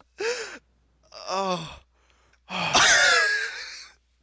Torpedoes spat out of the rear of the Enterprise C. Seconds later, they exploded. To the outside observer, the Enterprise C had self-destructed. Set a course for the rendezvous point, Wes, Riker ordered. Rendezvous correctly. Like that's spelled correctly. Yes. Of course. He has not spelled course once right this entire. Every single course has been course. It's kind of a rough go. I could not spell without you, Lisa. Captain's log, USS Enterprise D star drive, Captain Jean-Luc Picard recording. We are about to return to our own time. We plan to arrive a week after our departure in order to avoid potential overlap. As the Ambassador-class starship Enterprise... Hope nobody had a birthday that week, guys. It's gone now. Enterprise and wants to see whatever began its return to the time of the Enterprise D. A runabout carrying a Federation starship design engineer was passing through the system. He was lounging at the helm when the Enterprise C appeared briefly outlined in sparks, a sort of a sketch of a ship. He was still there when the Galaxy-class starship Enterprise, a ship he would later design, repeated the maneuver. What? I think... What? They just happened to pass by the guy who's going to design the Galaxy-class starship? I guess. Anyway, but it's only Chapter half 7. of it. Chapter Whole... 7. Chapter 7. Chapter 7. The Enterprise C and Enterprise D came out of the time warp and decloaked. Unfortunately, we're not in the right time. Why? Time travel is apparently really friggin' easy in this story. Off the starboard bow, a battle was going on. A Constitution-class starship and 2 comparable-class Romulan ships were fighting it out, and the Starfleet ship was getting the worst of the battle, even though the Romulan ships appeared to be more heavily damaged than on would expect in such a battle. Captain, there is... Possessive, there is a battle going on off our starboard bow. Tasha Yar informed from Tactical. Off.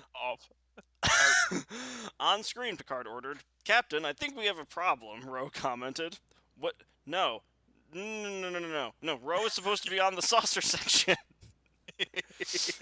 What is it, Ensign? The captain asked. That's the Enterprise NCC 1701A. It's in the Federation Starship Museum orbiting Uranus, Ro replied. Then we better make sure it gets there. Oh my God. Shove the Enterprise A up your Uranus. Then we better make sure it gets there, Picard replied. Take us in, Ro. Yar, ask the Enterprise C to do the same. They are already moving in on the Romulans, Yar replied. Ah, Ambassador Spock! On the Enterprise... Blah What was blah he A. What's the... What was he aside to Spock? I don't know. Maybe she was just fascinated by Spock's Fanfare. I don't know. On the Enterprise, insert serial number Right to here. hell, Will. A. Right to hell. Captain James T. Kirk had just spotted the arrival of 2 new ships. Mr. Spock, analyst of those new ships? He asked as the Enterprise rocked as another round of torpedoes impacted. There are no ships matching their design in our database, Spock replied. However, there is a general Starfleet style to them. His left eyebrow rose as he recited his next bit of information. The markings identify them as the Enterprise blah blah blah C and the Enterprise D. Mr. Chekhov, don't worry about the newcomers, Kirk ordered. Fire a full spread of torpedoes and phasers when the Romulans begin to turn towards their new enterprises. I'm reading one more paragraph of this and then I gotta pass it on. The Romulans noticed the untouched starships Enterprise and turned toward them. They fired their torpedoes at the Ambassador and Galaxy-class starships. However, the shields of the Enterprises were more than ready to take on the firepower of 2 Romulan ships of the 2290s, being used to taking on those of the 2340s and 2360s, respectively. Shut up. The blows didn't even cause a pause to the Enterprise C and the Enterprise D. They returned fire with the superior 24th century weapons as the Enterprise A opened fire on the Romulans from behind. The Romulans were vaporized by the combined fire of the 3 starship Enterprise. On the Enterprise A, the crew stood in awe of the results of the combined firepower of 3 generations of Enterprises. Commander Uhura, hail the other Enterprises, Kirk ordered. I want to know why they are appeared here. The Enterprise D is responding, Uhura replied. Put them on screen, Kirk ordered. Captain Jean-Luc Picard appeared from his battle bridge. This is Captain Jean-Luc Picard of the Federation Starship Enterprise NCC 1701D. My first officer, Commander Riker, is currently commanding the Enterprise C and is rather busy at the moment. Doing what? Thank you for letting us know that. Giving himself a nice pat on the back. Although, granted that because it's Riker and this is Star Trek, he's probably sleeping with something. I don't know. Well, that was exciting. Time to fuck.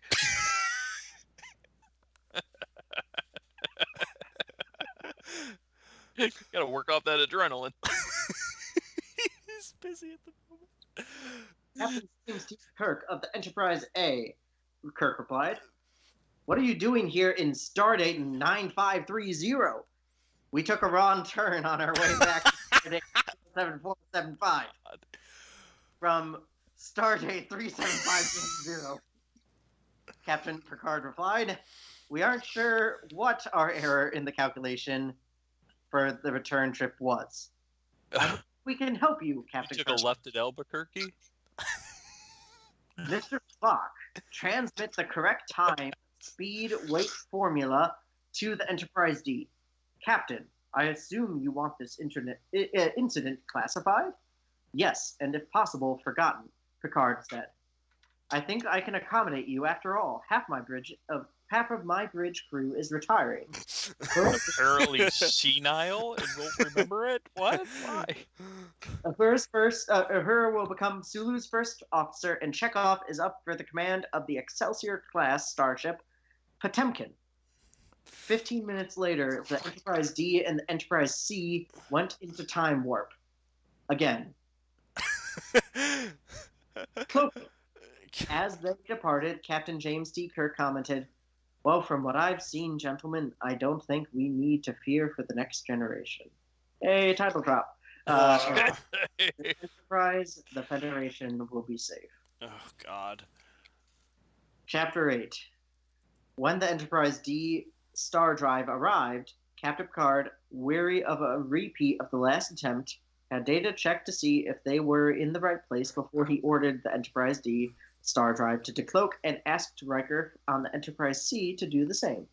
Shortly after they shimmered into existence, a Romulan Ding! across the neutral zone at Warp 9, demanding to speak with Captain Jean-Luc Picard of the Enterprise. Lieutenant Yar. Wow, they knew right where they were going to be, didn't they? So much for a Yar, secret mission. please put the Romulans on screen. I want to know what they want this time, Captain Picard said. General Sela appeared on the screen. Wait, what? Sayla is a character in The Next Generation, by the way.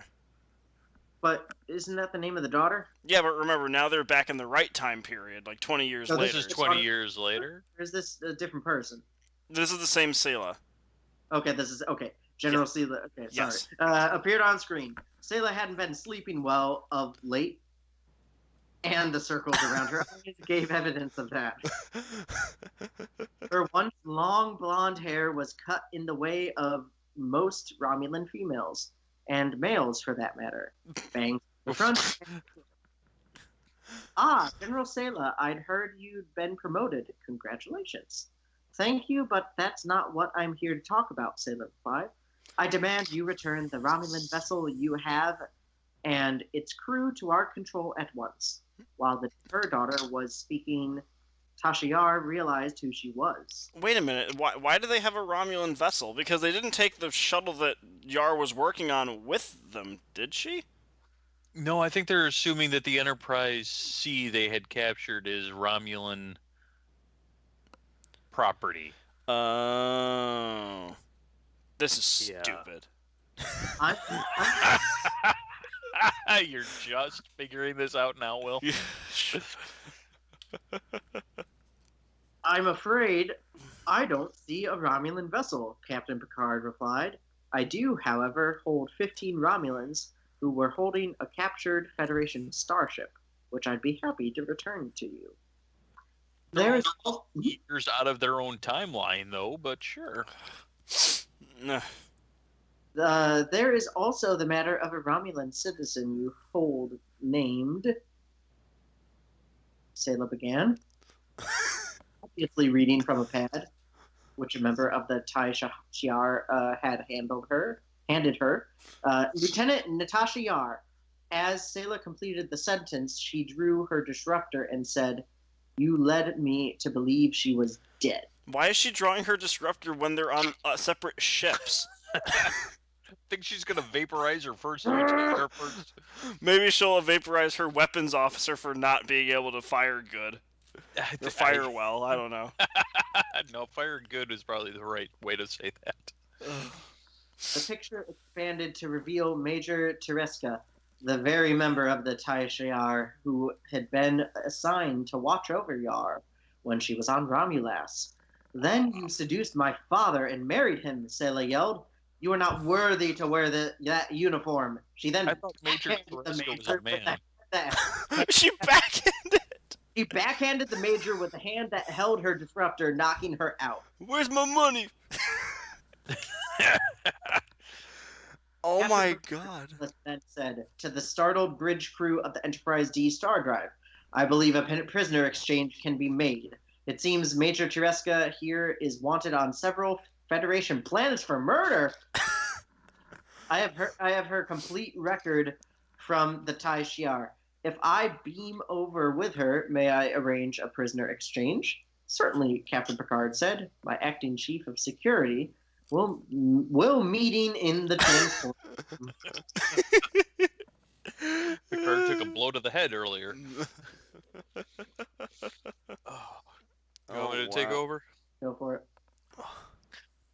Lieutenant Tasha Yar met her daughter in the transporter room. The first words out of Sela's mouth were, "How come you are not dead?" She said casually. "Remember that day we worked on that shuttle?" Tasha asked. Sela nodded. "I was beamed to the Enterprise D that day. Why is it not just ever the Enterprise?" Major Tereska said that you had to attend some duties in the house and took me to the amusement park, Sela said. Then pushing the bound and gagged member of the Tasha Yar, how do you pronounce that? Tlashi? Are G- you falling asleep on us? No, I got a message on my phone. I'm Oh, sorry.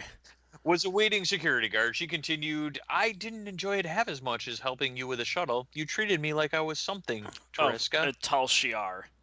Oh, thank you. Sorry. You treated me like I was something, Tereska. She made this. Oh, wait. You treated me like I was something, Tereska. She made the name sound like a curse. Treated me like a piece of lint. After she married father, I spent a lot of time in that shuttle thinking of you and how you had treated me. Of course, she had made it look like you had been killed attempting escape and had the nerve to involve me in it. It was a rough course. It still is very rough. Sounds like the Major is a victim of a carefully controlled versions of the famous Yar temper, Tasha replied. It sounds like the Major is a victim of a carefully controlled version of the famous Yar temper. Tasha replied. Shall we see to the return of those 15 Romulans? Please, Sayla said. They began to bring in the Romulans from the past. You will want to recommend a commendation for these two, no doubt, Tasha said, although in Starfleet they would be reprimanded for keeping their phasers on kill. They both killed Starfleet security officers. Anyone I know, Sayla asked. Oh, just the parents of the person, the captain at the command of the saucer section, Charlie Ball. Although I still can't figure out why he left an 11, almost 12-year-old in command. Whatever the reason, I'm sure she has done a good job, Sailor replied. I just heard about her little adventure with the Cardassians. I won't spoil it for you, though. Some battles you should just read for yourself. So, do you remember my biased tactical stories? Tasha said to her daughter. After how many years? 21, Sayla replied. I'll soon have a use for them. I just had triplets. Triplets, congratulations, Sayla. Tasha replied. It certainly explains the circles under your eyes. So tell me names and anything else you have time for. It's going to take some time for these officers to return. I ordered them beats 2 by 2. Onto the Ark. Well, don't ask the father, Salus said. Officially, their father is the Romulan government. Unofficially, a sperm bank on Earth sold What? at great cost. What? What? Uh,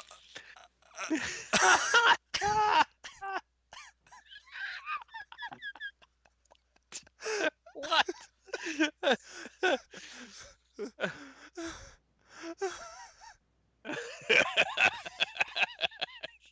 I have so many questions. There are no answers, but there might be in the future installments. Tasha smiled. Now that's interesting. What about the babies themselves? Having been real mad and my superiors when they were born, I decided to name them after the women of the Enterprise. So I have little Deanna, who cries every 2 hours, Accurate.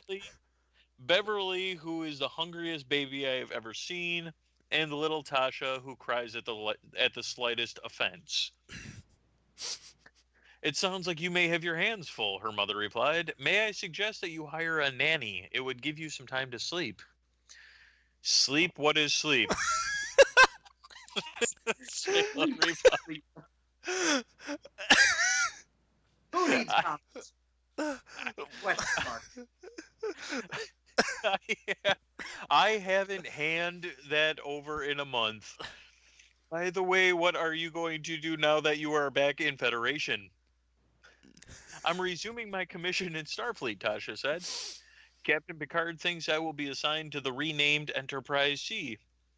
Let me know if you transfer. I've got enough rank now that I can avoid any starship I please, Sayla said. Then, in a brief interlude between the beaming of a captured Romulan and the arrival of the last one, she said, although I am thinking of resigning to raise my children, but don't tell Romulus that. They want me to become chief of operations. Like of the whole planet? What? Quite a promotion. Take the position, daughter. It might just allow you to do both well, Tasha advised. I'll consider it, Sayla said, and after the last of the 15 former Romulan crew of the Enterprise C were returned to the fleet, she hugged her mother and walked up to the transporter pad. Remember to write, Sela, Tasha said, and I want baby pictures of my granddaughters pronto. I will. I will. Goodbye, Mom, Sela said, and then as tears welled up in her eyes, she asked, energized. As her daughter dematerialized, tears flowed down the former chief of security of the Enterprise D's face. All right, Chapter 9. We got 2 left. Let's do it. Chapter 9, Captain's Log started at 46757.72. Again, why? USS Enterprise D saucer section, Marissa Flores recording. We have arrived at Deep Space Nine. However, I am having a hard time asking for docking clearance. They keep cutting us off, saying stay off official channel. Okay? Alexander, is Deep Space Nine still not responding to our hails? Marissa asked. Yes, they still are, Alexander said, frustrated. Marissa's first officer, Jay Gordon, yawned. Son of Jeff. Open a channel to Commander Cisco, Marissa ordered. Inform him that the commanding officer of the Enterprise Salsa section wishes to speak with him. Patch it into my ready room. Jay, go get some sleep. You've been on the bridge for the last 20 hours. It's time for you to go now. Alex, you have the bridge. Marissa entered the ready room and sat down behind the desk. She activated her desk terminal and Commander Cisco appeared. This is Commander Cisco. Please get off this channel. I'm trying to contact, he began. The commanding officer of the Enterprise Salsa section, Marissa completed. If you and your crew would stop cutting us off, perhaps you could have reached me earlier. You and Commander of the Saucer section? Commander Cisco replied. Pardon me if I find that hard to believe. To tell the truth, I was rather surprised that Captain Picard put me in command, Marissa responded. I think my 21-minute, 14-second... Oh, so it's not just 20 minutes, it's 21 minutes and 14 seconds. Yes. The one read the Kobayashi Maru in 20 minutes. Damn! I think my 21-minute, 14-second Kobayashi Maru time has something to do with it now. 21 minutes. If I'm not mistaken, that would be the... God damn it. That would be the record, Cisco replied. To tell the truth in a pinch, I'd be willing to put you in command with such a high rating. Thanks. Now... No, he wouldn't. Thanks. Now, can we dock? Marissa asked. I've got some birthday money I'd like to spend. But money doesn't exist in the Federation in the future. Maybe she's getting it from the Ferengis with all the gold. You mean like the gold press latinum? I guess, but you know what? Never mind. You're asking questions again, Will. You're asking questions. Upper Pylon 2, Cisco replied. Birthday money? Even he can't believe it. Today's my birthday, and I just received my yearly cash gift from my mother's parents' estate, Marissa replied. I think I'll buy a new outfit with it. Do you know a good tailor? Oh my god, Garrick is in this? Try Garrick's, Commander Cisco replied. Oh, fuck you. Does she know that her parents are dead already? No, not yet. If you would like, I'll help you bring down the price a little. Oh my god, damn it. Thank you, I'll take up your offer, Marissa responded. By the way, the Arizona should be arriving in a little while with a Cardassian ship we defeated on our way here, although you might appreciate the warning. Thanks. Wait a minute. You defeated a Cardassian warship on your way here? Cisco said, shocked. Yes, go to Cats with the soft C. Oh, so it's Gold Dusat. Okay, so you were correct. It is Dusat. I thought maybe it had to be pronounced differently. Dusat with the soft C, Marissa replied. He really should check the side of the border he is on before he opens fire. I'll provide you with a recording of the whole thing. I think I'm going to enjoy it. The Arizona is on sensors now, DS9 out.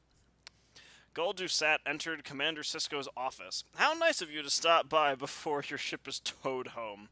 Oh, wait, no, that was Cisco. How nice of you to stop by before your ship is towed home.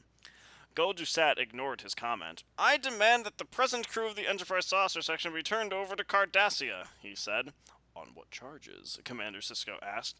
Attacking a Cardassian warship. I'm afraid I can't do that, Cisco smiled, especially since they have every right to do so. What rights? You were in Federation territory. Navigational error, not a reason to fire on a ship. No, it isn't, but I'm not finished, Cisco returned. You fired on them. Accidental discharge. It never happens to me that quickly. Men. It never happens to me that quickly. You asked them to surrender. Cisco respond? They refused. You fired again. They returned fire. Your ship was disabled. I passed out. You deserve everything you got, right down to the inscription, I lost to a bunch of kids, on your hull. Now I suggest you and Cardassia better find a way to apologize for your treaty violations. Now I've got a party at Quark's for the Enterprise crew to attend. Last chapter. Last chapter, Nick. Take us home. Take us home. Aside. Now I've got a party at Quark's. Okay. I don't got time for your stupid ass. Gul Dukat and Gul Evak watched Gul Dusat's ship to the Cardassia space dock from the lounge, it overlooking the main hangar. One more defeat like this and Legat Toral's government will collapse, Gul Dukat noticed. And especially if the Federation keeps on writing such snappy phrases on our ship's hull. So Evak responded, pointing at the inscription. I was beaten by a bunch of kids, Gul Dukat replied. And I would have gotten away with it if it weren't for those meddling kids. You meddling kids. Oh my god. Do you think we can bribe the repair supervisor to say he can't remove it? Most Doc replied, I have had this little towing operation recorded for our use as well. Excellent. Now, if we could just arrange for another defeat, Gul Dukat replied. Captain's log, stardate 47576.1. The U.S. Enterprise D star drive, Captain Jean-Luc Picard. Our journey to Deep Space Nine has been delayed. A Ferengi trading vessel had a warp engine problem. Heard our assistance. Marissa Flores was on the second level of Deep Space Nine's promenade when Commander Riker spied her. Jeez, that's creepy as hell. Marissa, On the contrary, Commander Riker, I expect you to die. Riker asked. Yes, Commander, said the little girl who had been left in command of the Enterprise saucer section. Really? Who else? What other little girl was named Marissa Flores? who was left in command of the Enterprise saucer section. Turning towards the tall, bearded man, I assume you wish to take command. She stopped as she looked up at the Enterprise's first officer, detecting something that made her cringe. Like this story.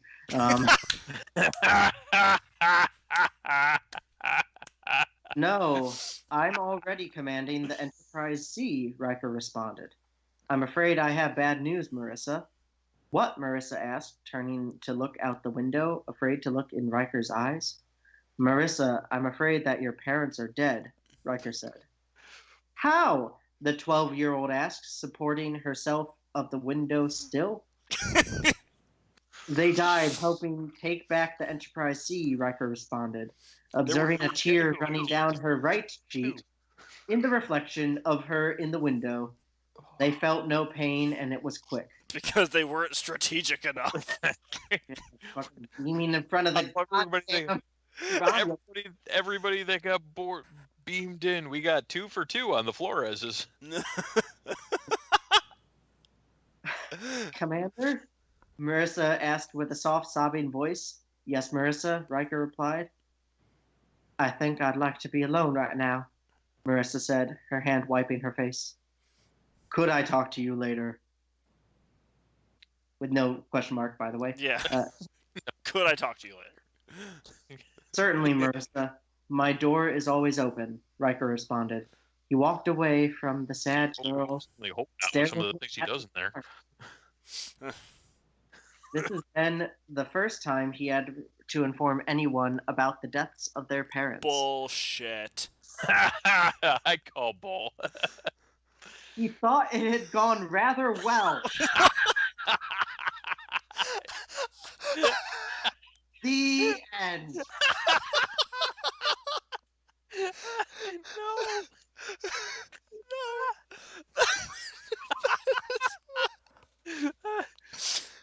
It was all so casual. It was strategic.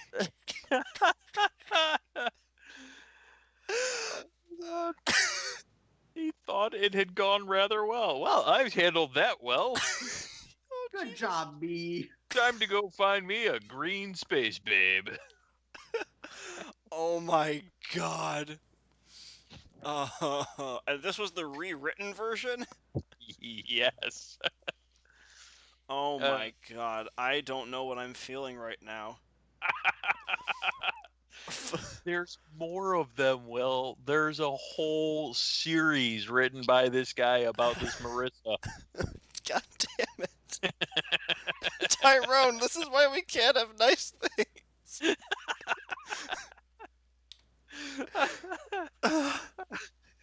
Okay. So that was Enterprised. With a Z, mind you. Oh, with a Z, Enterprise. yes. I made sure that it was spelled correctly in the still. Oh my god. So, just like usual, if you have any fan fictions that you want us to read, assuming that we haven't read them already, or like at least everybody involved, leave it as a comment or something. Oh dear god, I need to go lie down. So until next time, I've been William. I've been Tom. And that's been Nick. Yeah. I've been the commander of the saucer section of NBC 7.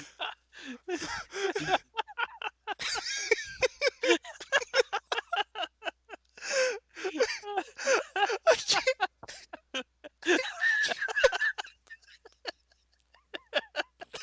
Damn it, Nick.